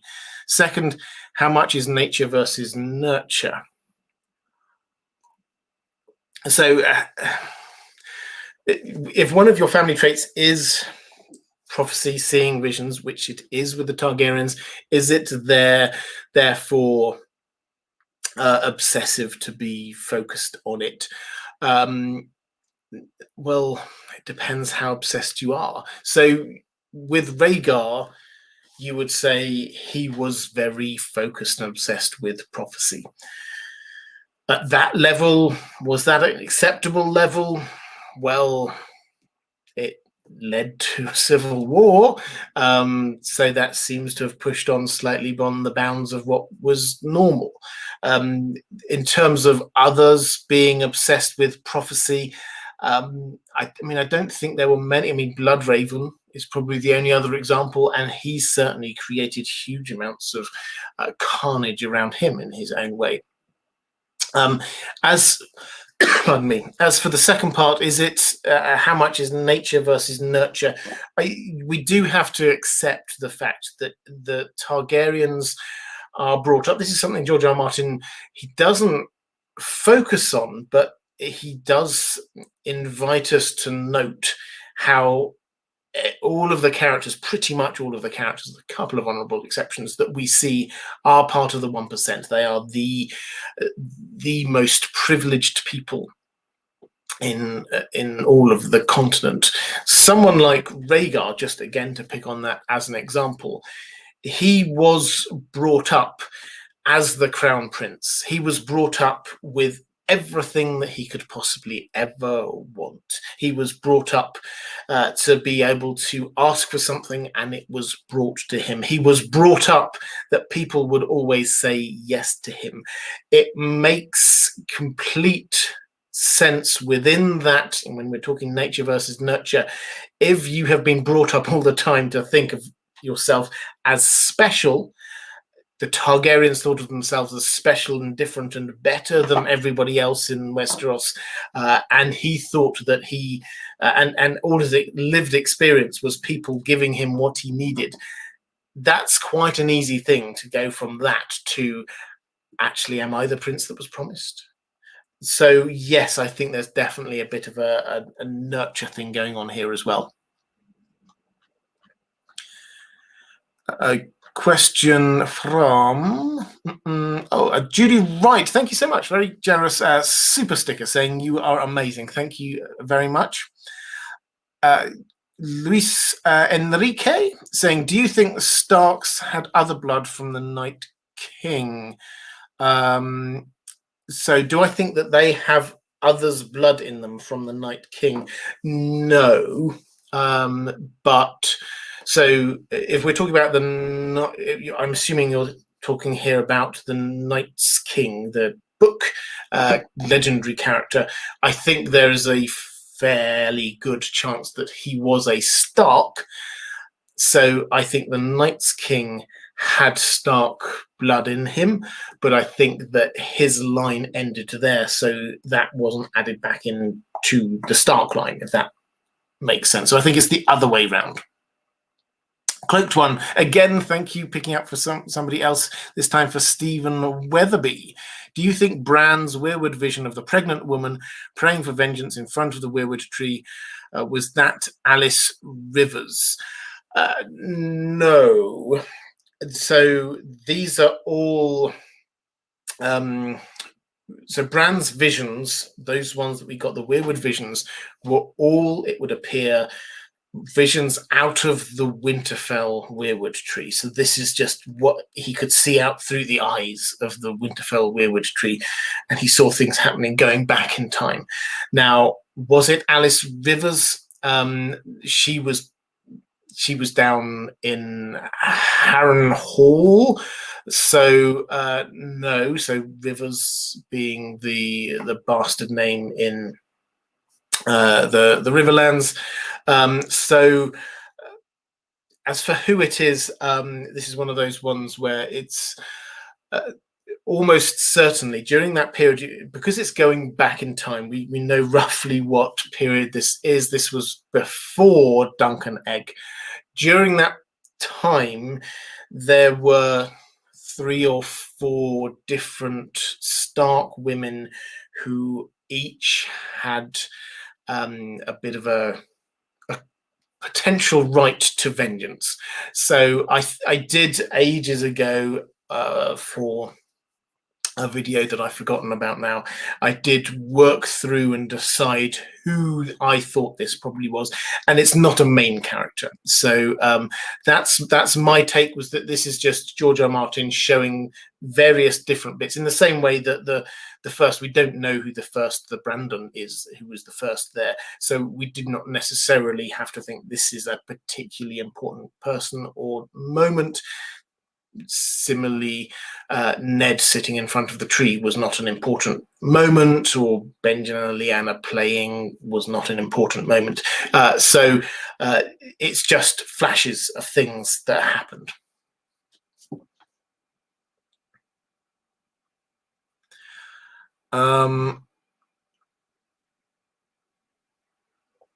Shauna Bass saying, I wish George R. Martin had never called out the others or dragons as climate change and war. It kind of whittles them down to just that one label, which isn't super interesting. Yeah, I don't think he would say that that's what they are, full stop. This is not an analogy for climate change or war. He's in the Tolkien camp here, that he wants his story to be applicable rather than analogous. He does not like it when it's just I've written about this A, which actually means B. What he has, maybe he's done some other interviews that I'm unaware of. What he has done is say that yes, people have compared the others, for example, to climate change. That wasn't his intention, but he's happy for people, if they find that a useful thing, to be drawing those kind of parallels. So I don't think he said that this is about that. He's allowing people to draw whatever inspiration from it they wish to.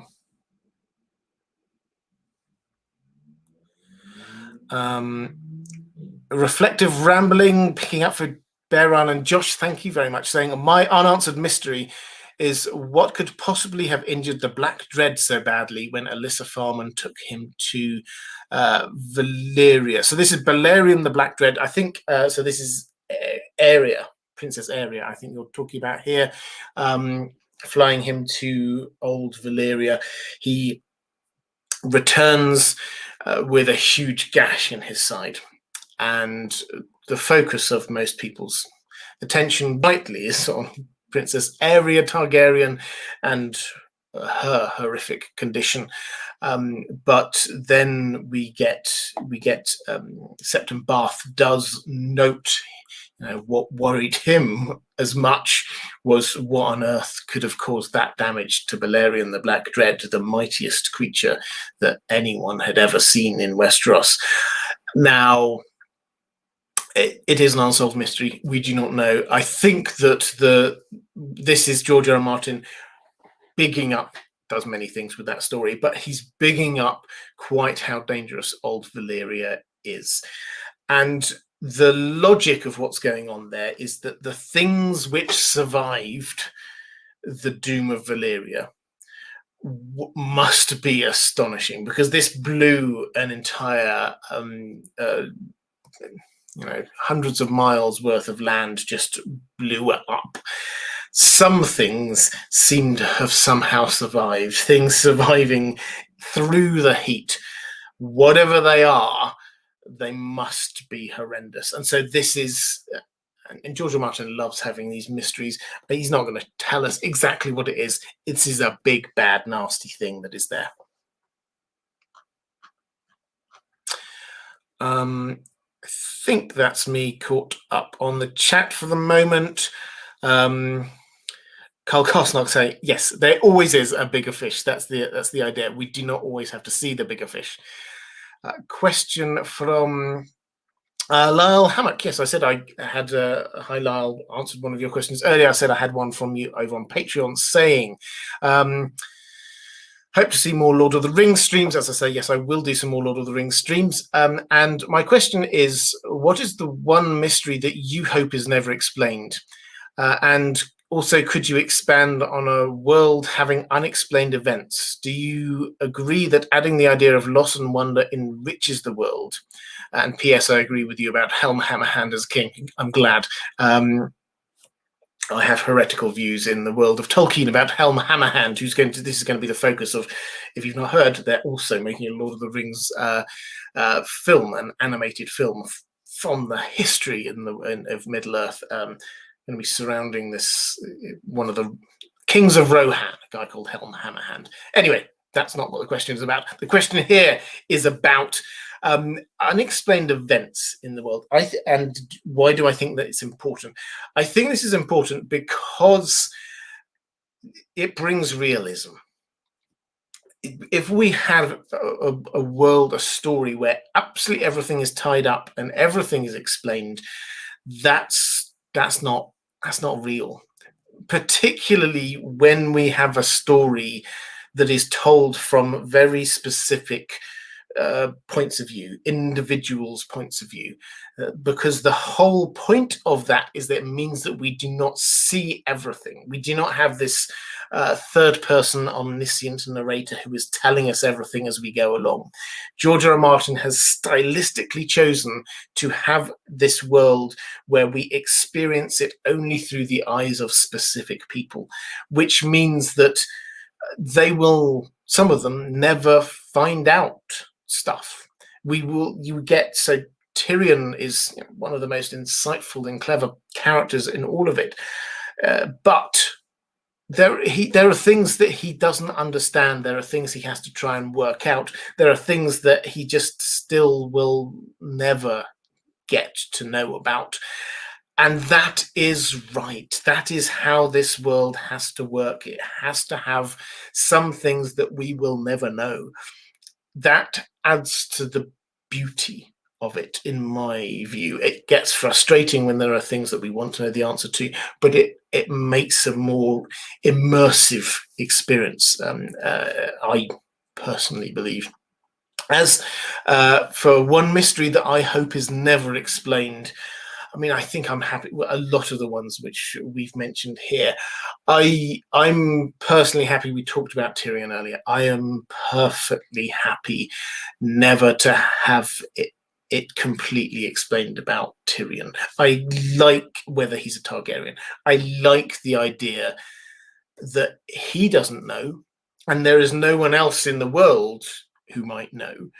Therefore, we cannot know. And it's almost if we find out absolutely that that's the case, it kind of would break the whole spirit of what George R. R. Martin is trying to do, because who would know? I mean, we can get some clues. As I say, maybe a dragon will immediately bond to him. That doesn't necessarily give us the evidence. It's a strong hint, but I think that if somebody told us you definitely are Aerys's son, and we knew that to be completely true, that would take something away from the story. Question from Nintendo saying, "Hello, Robert. What do you think is the fate of the Cannibal? I've heard people think he may have gone to Skagos, and that is why we haven't heard anything about the dragon's death. What are your thoughts?" Okay, so the Cannibal was a dragon living in a cave on Dragonstone, a cave on the far side of the island. The thing about Cannibal was that Cannibal was not tamed. Dragons are never fully tamed, but you couldn't even get close to Cannibal. Cannibal, when they tried with the dragon seeds to get people to bond with some of these other dragons, a few people tried to bond with Cannibal, and he just ate them. And he also ate some smaller dragons over his time, which is why he was called Cannibal. So people learned not to approach his cave. What happened to him? Well, my take is he died. We're not told anything about Cannibal's beginnings other than this. We know he's very old. We know that he's been there for a very long time. He may well even have been there before the Targaryens arrived, we're told, which would make him a very old dragon. And dragons do die of old age, so that's probably the best answer. He died. Basically, he just sort of stops appearing, and people don't go to investigate, because why would you go and investigate the cave where the dragon probably still lives, who kills people and eats them? So I think it's just he was left alone, and eventually he died. I think that's all. There's no hints. There's no rumors of dragons elsewhere. There's I mean, I don't know whether this Skagos thing comes from. He could have flown up there, but why? What would drag him? Dragons like Dragonstone. There was no reason for him to leave. So I think that's why he would have stayed, and I think he probably died.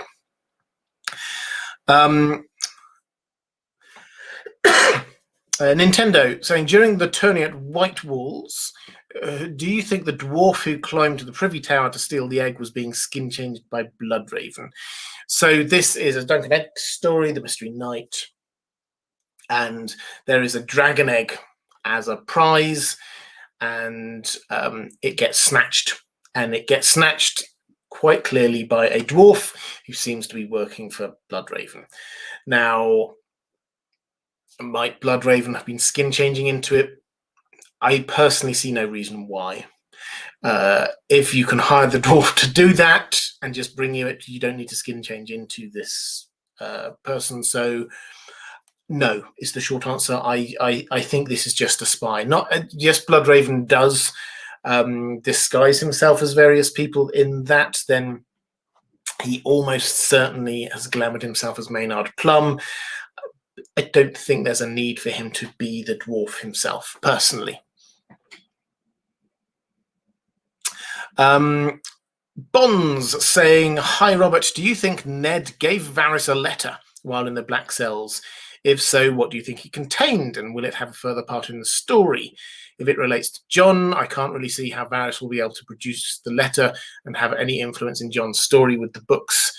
Varys being in the Fagon plot in King's Landing and the Stormlands. Okay, so did Ned give Varys a letter while he was in the Black Cells? This comes, Ned asks about this. This is where this comes from. So Varys, if you remember the chapter, Ned is in the Black Cells. He's been in the Black Cells for a while, lost count of time. Varys comes to see him, and he brings him some wine to drink, and he chats to him for a bit. And Ned obviously doesn't particularly trust Varys, but they're chatting away for a bit, and Varys says, and Ned says, look, can you, or I think Varys actually starts this bit, and he says something like, is there anything I can do to help you? And Ned says, well, could you release me? And Varys says, no, basically. And Ned says, well, perhaps I could give you a message that you could take out for me. And Varys says, I will happily provide you with a quill, ink, and parchment, and you can write something, but I will then read it and decide whether to send it on. And Ned says, and on what basis will you decide on whether to send it on? And it says, whether I think it's for the good. Then the conversation goes on to Varys seemingly threatening Ned with the life of his daughter, saying, okay, you might wish to sort of stay here and not do what the Lannisters want, refuse to play ball with them, but don't forget they have Sansa. And Ned goes, are you threatening my daughter? And Varys says, no, I just want you to be aware that she's there, so just do the sensible thing, all right? Now, where does this all come back to the letter? So does Ned give Varys a letter? Given that conversation, is Ned likely to trust Varys to take a letter out for him? In my view, no. He does think at this point, Ned, or he will think in a moment, that he may well get out anyway, be able to take the Black, go north, and escape that way. So he wouldn't need to send a letter out. He could go out himself anyway. Now, so did he give Varys a letter? We have no evidence that he did. We have no evidence that he was intending to. And from what we've seen in that one scene we have, there is no evidence to suggest that Ned would have trusted Varys anyway. So I think the short answer is no. And certainly I don't think Ned would have trusted his biggest secret about Jon to a letter that he knew Varys would immediately read. Because Varys said, whatever you write there, I'm going to read it. So I don't think Jon's going to say, so Ned would write, Dear Jon, this is to let you know that you are actually a secret Targaryen, and then hand that letter to Varys. Anyway, I think I've laboured that point a lot. Bonds, I know you enjoy having the opportunity to sort of bounce different ideas off. So this one doesn't quite work for me.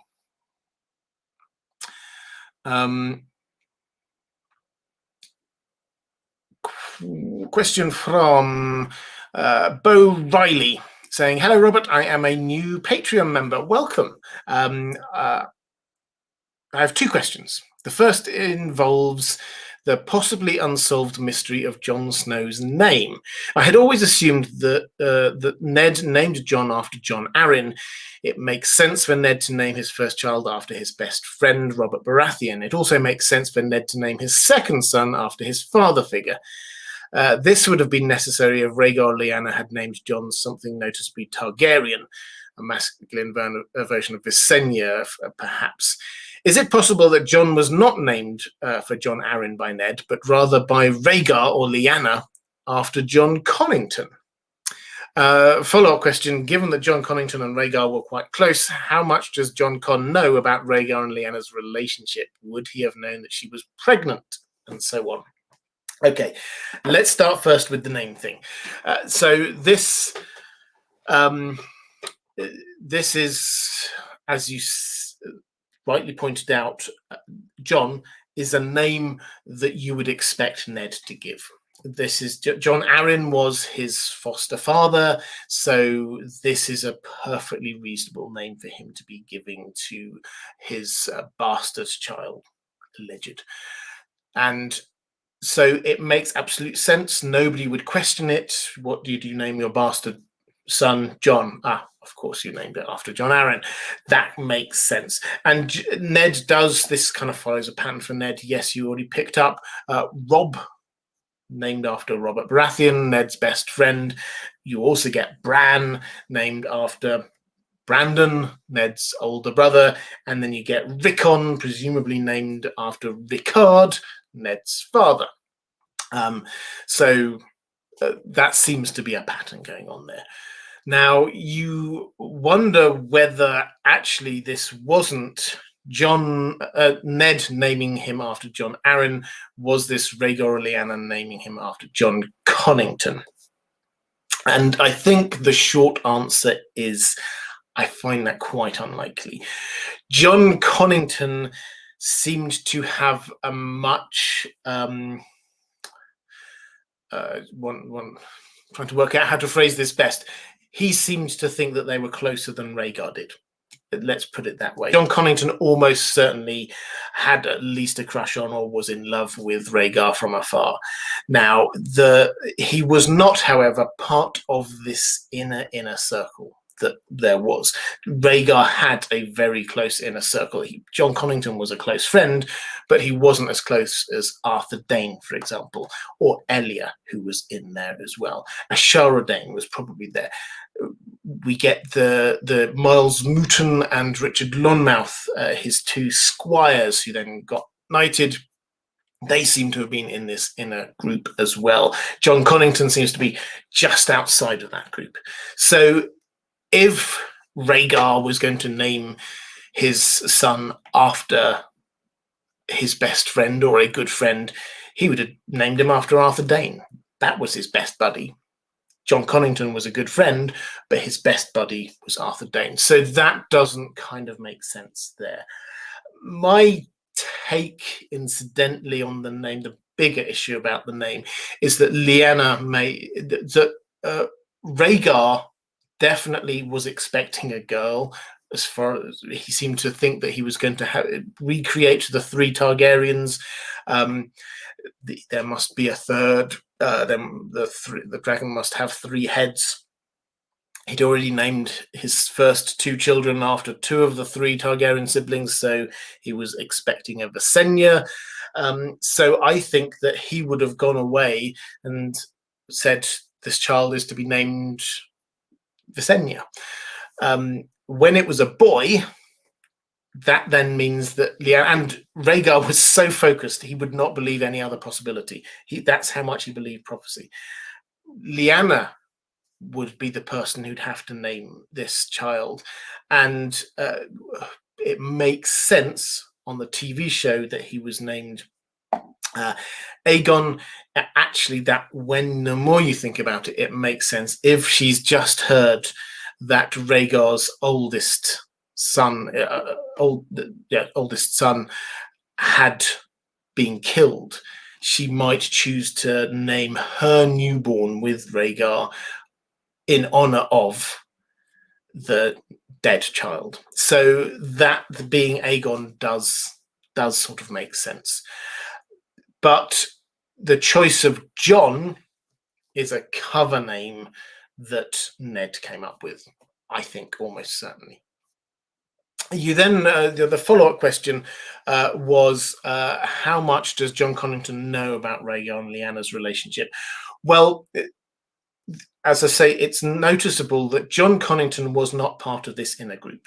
He was, during Robert's Rebellion for a time, he was there as Hand of the King. He was fighting the war. He was not part of this group which went up took Lyanna, went to the Tower of Joy. He wasn't in that inner group. So he may well have known about the relationship. He may well have been aware of the fact that this wasn't what Robert Baratheon said, an abduction, but this was more of a love affair. But he wasn't at the Tower of Joy, and indeed, towards the end of the war, he got exiled.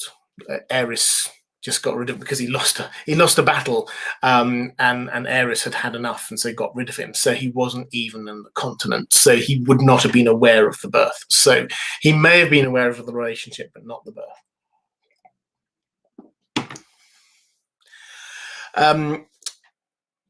Lawnduck 20. Hello, Robert, from a rainy Tampa in Florida. I hope you and Dan are well. We are, thank you. I'm curious about a person and a thing lost in King's Landing. First, what happened to Tyrek Lannister? And second, what happened to the Valyrian steel sword lamentation? Right, Tyrek Lannister was one of Robert Baratheon's squires, the other being Lancel. He was one of the many Lannister cousins.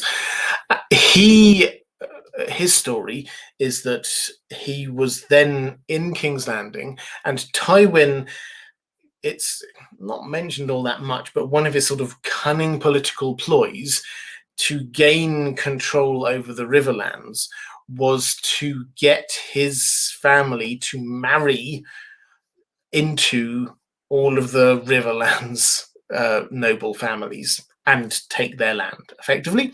And this is what happened with Tyrek Lannister, who was married into House Hayford. And I've forgotten the name of the woman. I don't think she even was a woman. I think she was a child. But he was married off to her, or about to be married off to her. But then was part of this crowd who went down to see off Myrcella from the docks in King's Landing, and there was a riot, and he disappeared in the riot. Lots of people disappeared and died. He is assumed to be killed.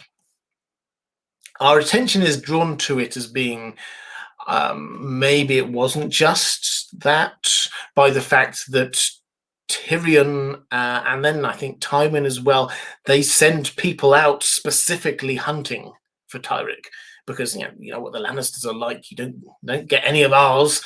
They went out specifically looking and couldn't find any trace. So that left a few people going, oh, maybe there was more to it. Jaime Lannister does have a random thought when he's in King's Landing. He hears about what was going on there. His random thought was, so is there anyone who might want him not dead, but might want to capture him? He has got some information and knowledge, and that is what happened with, he was one of Robert Baratheon's squires, so what happened with the death of Robert Baratheon? So who might want information? Varys. That was his thought. Maybe Varys used the riots as a cover for capturing Tyrek Lannister to get the information out of him. We don't know if that's true. That's what Jaime speculated, and we've heard nothing since. Is it possible? Yes, it's possible. Varys is very much like that. He does like having information, but it's also possible that he was just dead. He was just killed in the riots. So either possibility is there, and I don't think fundamentally this is going to make a huge amount of difference to the story, but you could believe either of them, and I think that was a perfectly rational thing to do. The sword lamentation was the House Royce Valyrian steel sword. Now, this was held by a member of House Royce during the Dance of the Dragons, and they were at the time when Rhaenyra was on the throne and King's Landing was near rioting all the time. Basically everything broke down over the course of a few months in King's Landing. And there came a point when in order to rescue a member of the royal family, 7 knights rushed out from the Red Keep on a rescue mission, and this was called the Ride of the Seven. And in that, 4 of them returned, 3 died, and didn't return. One of them was the Lord Royce, and the sword Lamentation, which he had been wielding, was lost. Where did it go next? Well, one of the stories about the storming of the Dragon Pit is that one of the leaders there attacked the dragon with a Valyrian steel sword. That perhaps this was Lamentation, because they're not around all over the place. It was lost in King's Landing and then reappears a little while later. It kind of makes sense that it is. What happened to it after that? Well, as I said, King's Landing after that was an absolute mess. 3 different people. There were 3 hills in King's Landing. On atop each of these hills, Rhaenyra had to escape.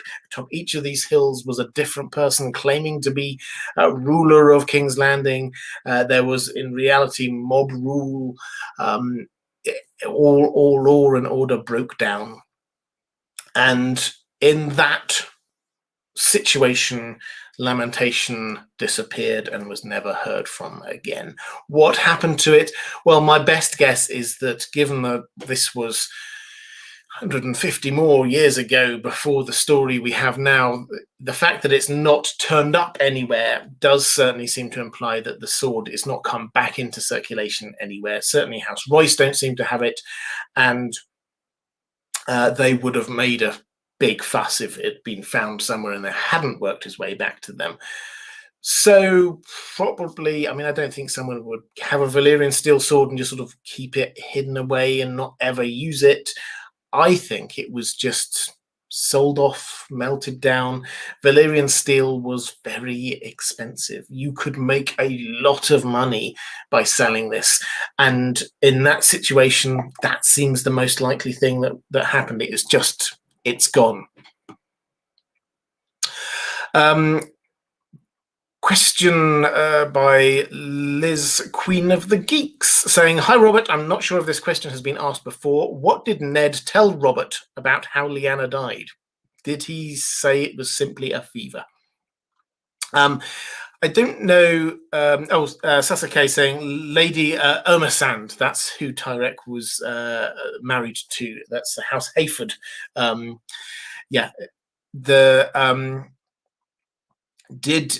What did Ned tell Robert about how Lyanna died? Thank you, Sasuke. What he said is not recorded. We're not told. We know that he did tell him that she died. The fact that he went hunting for her at I don't think he used the phrase the Tower of Joy, but he found her.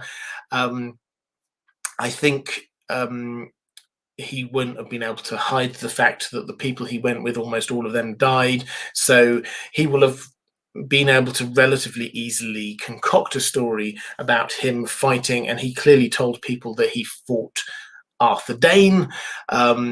So the fact that there was some fighting involved, but Lyanna was dead. Whether he said it was from a fever, that kind of makes sense, because it's the truth. She did die from a fever. The fact is that they allegedly they then sort of bonded. The 2 of them, they had a huge falling out. They bonded again, mourning over Lyanna's death. Then Robert had to get on with the business of being king. He had to marry Cersei. He had to do all of these random things that kings have to do. So probably hosting a tourney or something, knowing Robert. So the exact details are not recorded, but he basically said, had a battle and she died. saying it was from a fever makes absolute sense. Jamie McKenna saying, hi, Sir Robert. First question as a patron. Yes, I saw you joined, Jamie. Welcome. Do you think Robb's will made it to Howland Reed? And if so, when do you think we will see it or them or it or him come into the story? As an aside, Radio Westeros mentioned that George R. R. Martin said back in 2015 he'd be resolving the issue of Robb's will soon in the upcoming pages. Does that mean we'll get it in the Winds of Winter? Mara Lee also asked, will we ever find Robb Stark's will? And if so, will it be considered valid since Robb's brothers are still alive? Robb wrote that thinking the only heir he had left was Jon Snow. Okay, so I've dug back into this, and this is out of all the things we talked about today, this is the one thing that, having researched it a bit more, I actually think it's now slightly more of a mystery to me than when I started researching. In my mind, I was reasonably clear that Major Mormont had taken this and was finding Howland Reed, and then all of them would suddenly appear with the will and Howland Reed. And I think I've probably said that on live streams before. Looking back at the text, it's not 100% clear. That bit finishes, that narrative finishes before we see who Robb gives this will to. He gets the group of generals around him to witness his will. This includes Major Mormont, Gilbert Glover, the Great John Umber, a few other people, all witnessed this will, so they know what it said. He definitely did something with this, but at that meeting that he was having, he basically sent people everywhere and gave everybody lots of instructions, but we just do not hear who got the instruction with the will. We will see it again. Absolutely. George R. R. Martin, I don't know the exact quote, but yeah, he has confirmed that it will come back into play. What I'm less sure on now is exactly where it is at this moment in time. What I am more sure on, though, is the fact that it matters less. The exact physical position of that matters less than the fact that the people who witnessed it are still alive. And this is something that George R. R. Martin has confirmed. When he was asked about it, he actually went there without talking about the will itself. He said, but these Major Mormont, Gilbert Glover, they witnessed it, they're still alive. It's the fact that people witnessed it that's the important thing. So if they come out into the open, and at the moment their exact whereabouts is a mystery, they went off to try and find Howland Reed, but when they do emerge, it doesn't matter whether they have the actual physical will. Their words as noble lords will be good enough for most people. As for Mara, your question here about whether it will be considered a valid will because of the fact that when he wrote it, he clearly thought that Bran and Rickon were dead. Does that nullify the will because they are actually alive? Possibly. I did quite a while ago. I had the Learned Hands podcast. Fantastic. Do go and check them out. Proper real life lawyers looking at legal issues in Westeros, which is such nerdy fun. And I talked to them, I had them on this channel, and one of the issues we talked through was this issue of the will. And the more you talked around it, the more possible legal loopholes and complications you got into. Yes, he clearly wrote it believing that Bran and Rickon were dead. Did he actually write in it because Bran and Rickon are dead that I am now making Jon my heir? Or did he say simply, I hereby legitimize Jon as a Stark and place him in the Stark line of succession, because that would be vague enough to leave him potentially behind Bran if he was still alive. So but the exact wording could be completely different again. We simply do not know.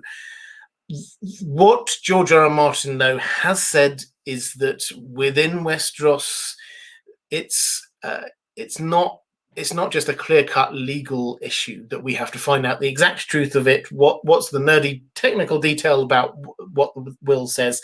It's a matter of who believes it, who rallies behind it. That is the most important thing. And so this will come to light. We don't know exactly from where, we don't know exactly how. Probably it doesn't actually matter whether it physically appears. What matters is whether the people who witnessed it physically appear, and they will probably quite soon, from what George R. R. Martin says. The context, the overall context for this is that we are going to have a Stark succession crisis, by which I mean that obviously at the moment the Winterfell is not held by the Starks. When it is, who is going to be the Lord of Winterfell? We know that the Manderleys have a plot to place Rickon there as Lord of Winterfell. That's the whole thing that they've been doing. They've been sending Davos off to try and find Rickon. That's their plan. This will places Jon as the leading candidate to be the Lord of Winterfell, and that will probably be supported by the Mormonts, the Glovers, the people who've been on the side of who were with Robb at the time when he wrote that will. Littlefinger is almost certainly going to be looking at the north and going, well, hang on a moment. Sansa must now have a good claim because she's the oldest legitimate child left. Surely she should claim it, and he thinks he can gain power by putting her there. When Bran arrives, then he is indisputably, or certainly was indisputably, after Robb, the next in line before Jon gets legitimized. So all of these different Starks have got a claim. They may not personally wish to push their own claim, but there will be people behind them trying to push the claim. So a reasonable amount of what happens in the Winds of Winter is this sorting out who's going to be the Lord. And this will, Rickon, I think, will die. Bran, I think, won't want to have it. But we will be faced with this situation where Sansa does actually want to be Lady of Winterfell. Jon probably will grudgingly accept it, and they will have to figure out between themselves how this actually works. So that's the sort of the bigger picture. Yes, we are going to get it. Yes, it will happen in the Winds of Winter rather than in A Dream of Spring. Manny Orange, thank you very much, saying, sending support from a rainy New Zealand. Found you recently and have been inspired to read the books with my lovely girlfriend. First live stream I've managed to catch any part of as a sleepy student. Well, first of all, delighted that you're reading the books. It's always gives me a nice little glow inside. And in terms of, I mean, what time is it there in New Zealand? It must be, well, if you're a student, I'll let you off. But it must be lunchtime-ish, I guess, over there, something like that. But no, thank you so much, and it's great to have people all around the world. It's a fantastic community we've got going on here. So last question, I think, from my patrons. So this is a good time if you have another question in the chat to drop it in there. I'll try and pick up a few more of them. But Gavin says, hello, Robert and Dan. I hope you're both well. Thank you. In our world, after the Black Death wiped out much of Europe and upended the feudal system, we began to advance much more rapidly technologically. Do you think the devastation of the population caused by events in the Song of Ice and Fire could have a similar impact on this world? Combining this with the seasons likely being brought back into alignment, will we finally see industrialization start taking form, which notably has yet to happen after thousands of years? Really interesting question. In terms of the books, we're not going to see it. I'm almost certain George R. Martin isn't going to show us this kind of long-term what happens next thing. The 20 years later, not going to happen, in my view. Industrialization is starting to creep in places like Bravos, incidentally. We hear that they can build a warship in a day through extra mechanization. So the technology is starting to happen.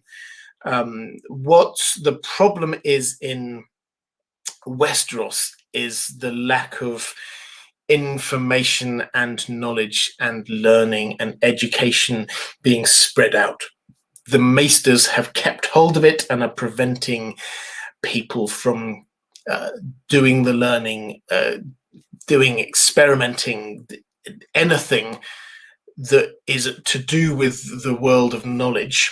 They have got a monopoly on. So there are, I'm sure, more sort of knowledgeable historians in the chat than me, but my take is it wasn't just the Black Death that prompted the sort of increase in technological advancement in Europe. There also were some other really important changes, like the invention of the printing press, which allowed Gutenberg allowing information to be mass produced and vastly improving the opportunities and possibilities of people around to have a store of knowledge. So it wasn't just the monks or kings who had libraries. People could start having a shelf of books. That was a hugely important thing. And also the breaking of the sort of the monopoly of power. The Renaissance required reformation as well, in my view, in Western Europe, at least.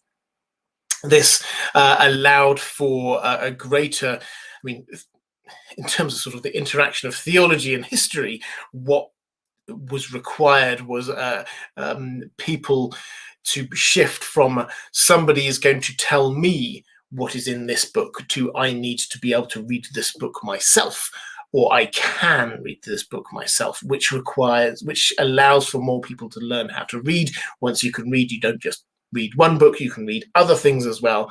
And that monopoly of the giving of information and the receiving of information, that breaking was vital.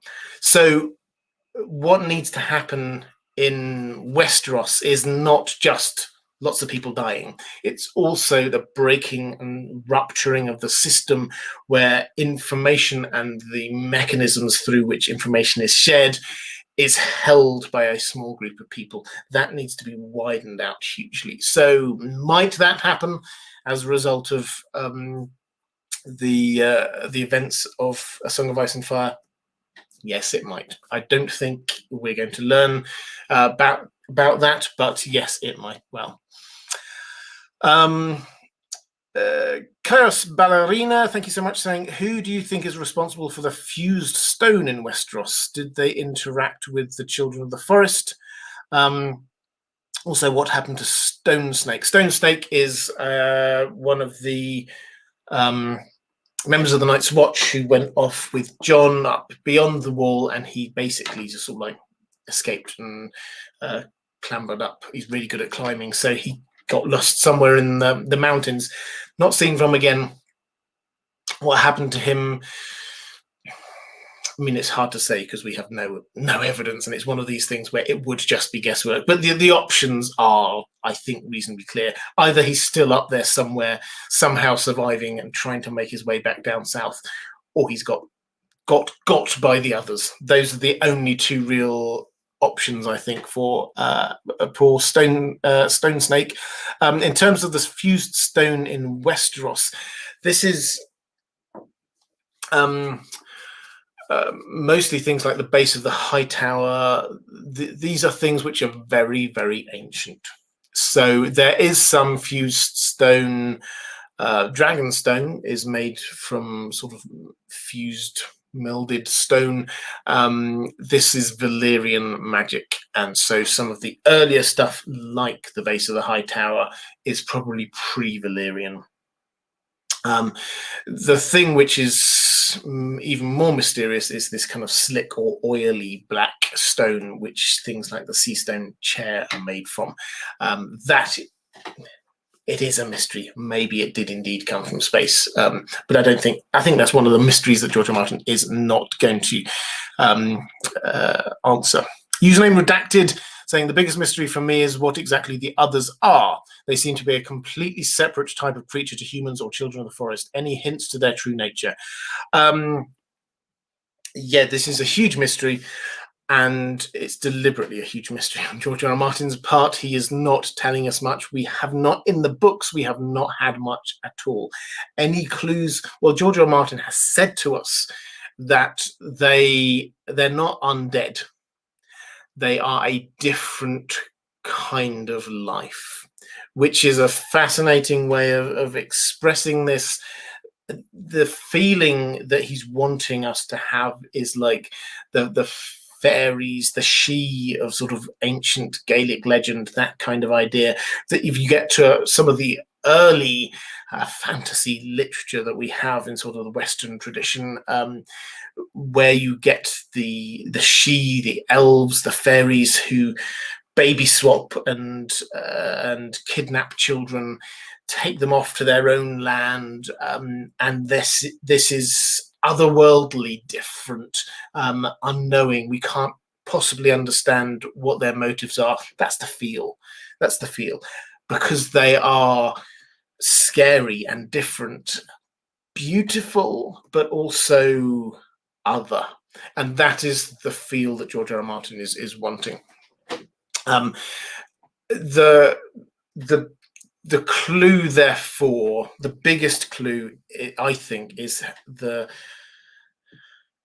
back page, or the blurb on the back of the first edition of book one. When it came out, a preternatural magical event has set the seasons out of balance. That is the starting point for this story.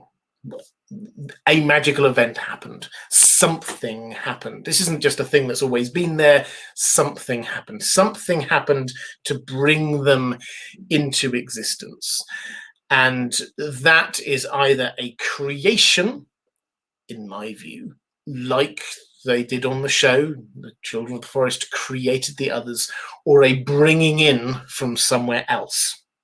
In any event, I'm pretty sure it was the Children of the Forest who did it. That's the link between them. So who they are is a different form of life.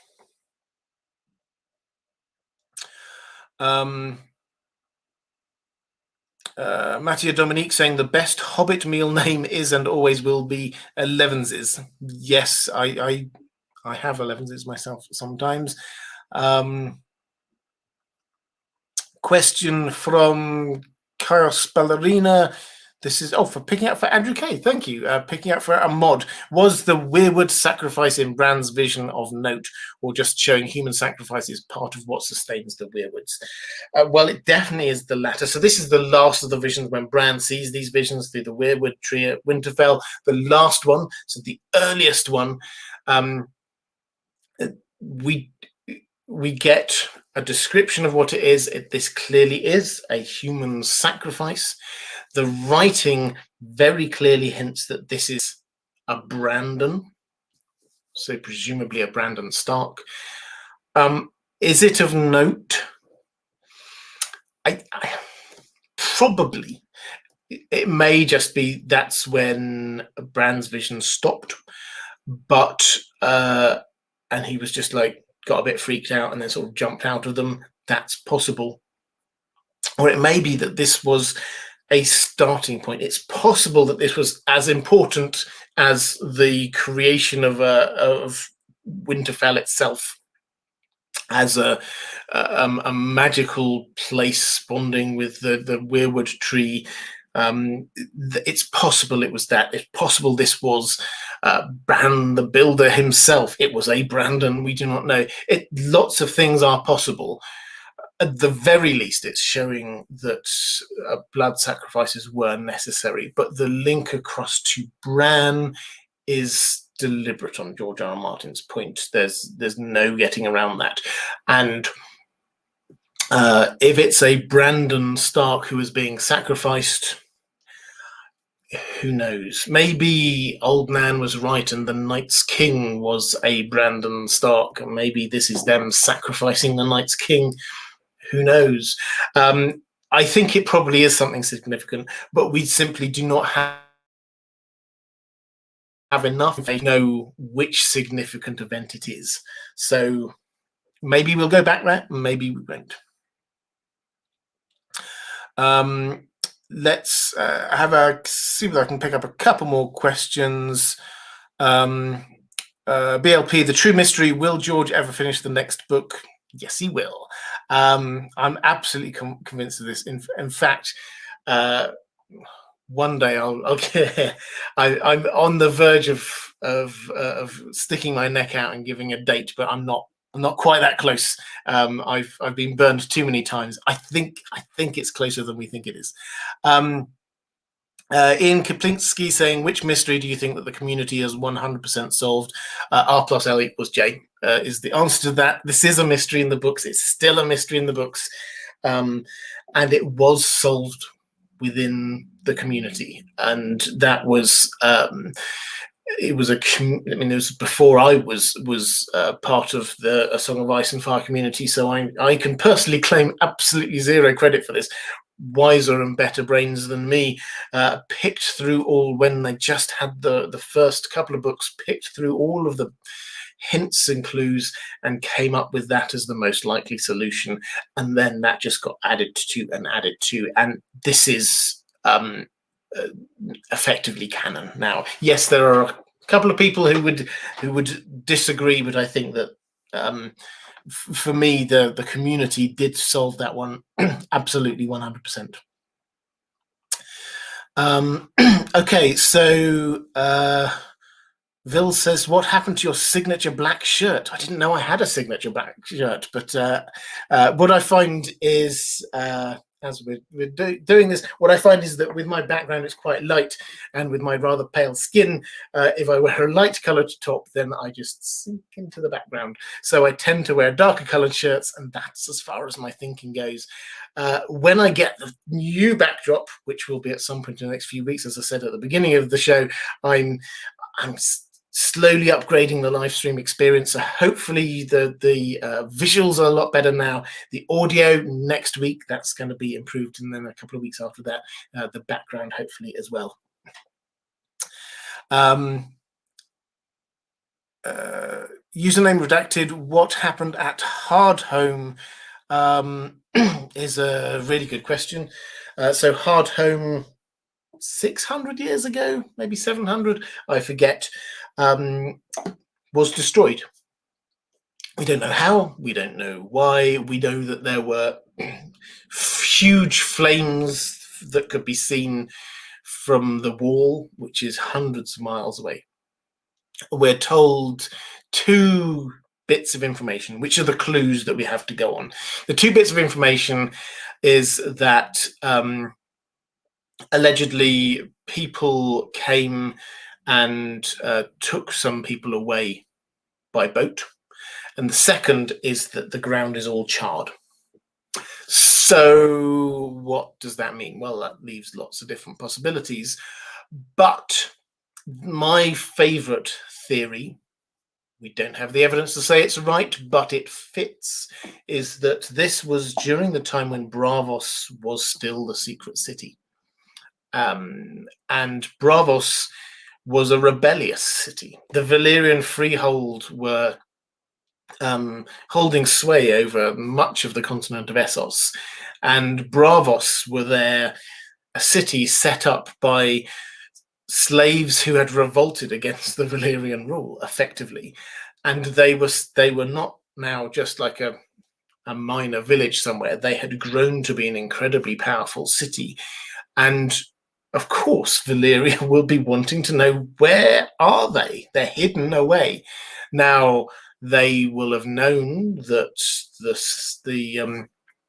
it was north somewhere, so they'll probably have been looking there. They will know that there are lots of different nationalities and different types of people there, but they won't know much else. What happens if they found Hardhome, which was at the time effectively a bustling city, which was not going to be on anyone's maps, which called themselves the Free Folk? Would they have thought, the Valyrians have thought, maybe this is Braavos? What we see is quite what you would expect. People being taken as slaves, and the entire city being burned as if by dragonfire. That fits for me. They will soon have discovered that wasn't Braavos, but it fits that it was, they were looking for it, they thought they'd found it, and then they destroyed it.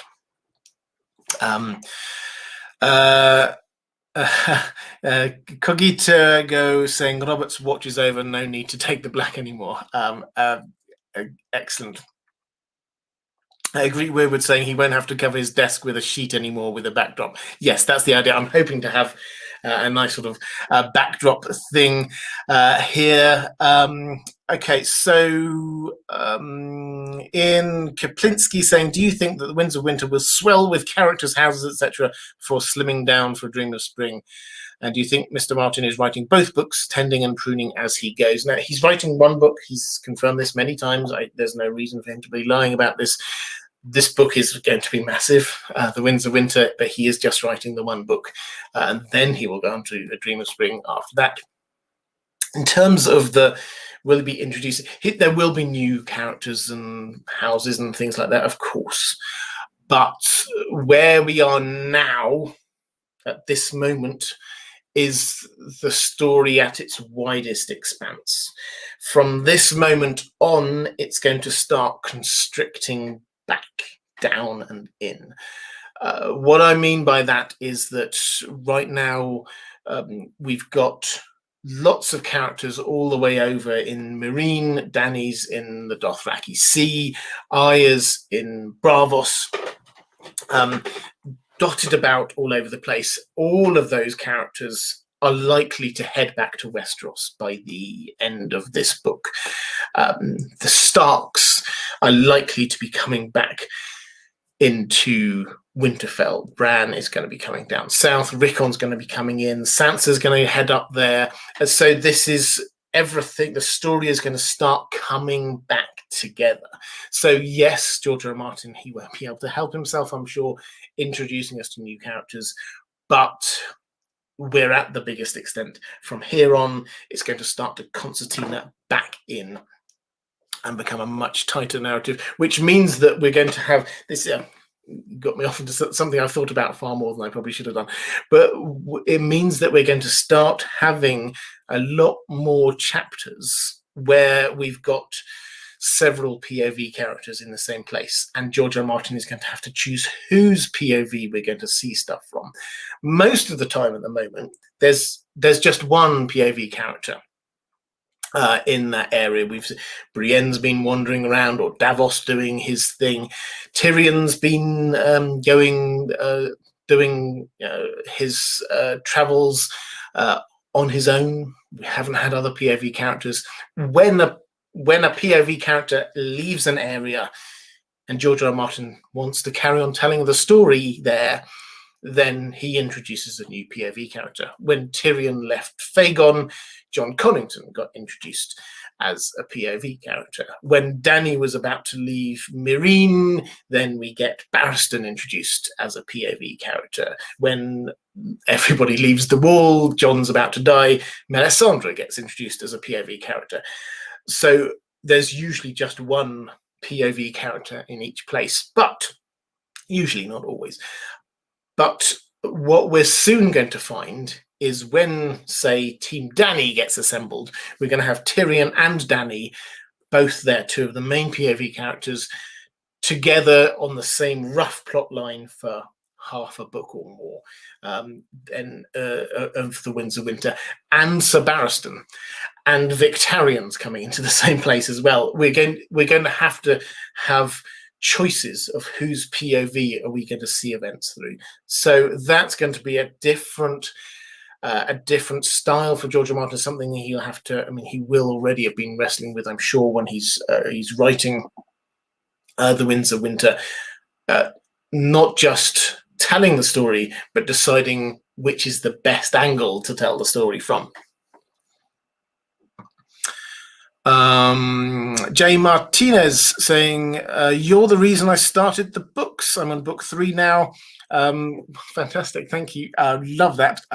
Will Jon Snow's real identity be known to the public by the end of A Dream of Spring, if we ever get it? Yes, absolutely. And this will be, or to the public is a different, actually, that's an interesting one. It will be known to certain people who could potentially make him king. That, I think, is the important point. So it will be made known to him, and it will become knowledge to the people who could see him as a potential alternative ruler to Dany. And whether the population as a whole will get to learn it, they don't really care. We have to keep on coming back to Jorah's sort of insight that for most of the small folk, they don't care who rules them. What they care about is the crops and the seasons and you know, who they're going to meet down the pub, that kind of thing. He didn't talk about who they're going to meet down the pub, but that's what normal people think about. It will be known, Jon's identity will be known to the power brokers of Westeros, though. Okay, I think with that, I'm going to start drawing this to a close. I will do, I think, another one of these. I think I'll ask my patrons, actually. One of the perks at $10 or above as a patron is every now and then I go and I ask for some suggestions, help, ideas on what to do next. And I think I'll go to them for some ideas about what live streams to be covering next. I think next time I'll do a Song of Ice and Fire one. I have got a week off at some point in August. I can't remember when, but I will also in August do another Lord of the Rings one. I will try and get another excellent guest on, and we'll cover an issue in a little bit more depth there. So anyway, for now, thank you so much for the fantastic questions. Thank you, moderators. You are amazing. If you are watching back a little bit later, then appearing somewhere around here is going to be a link to other live streams. You'd like to watch them. Appearing somewhere around here is going to be a link to my Patreon page. It's the best place to support this channel if you would like to support this channel. And that's all for this time. Take care, everyone, and I'll see you again next week.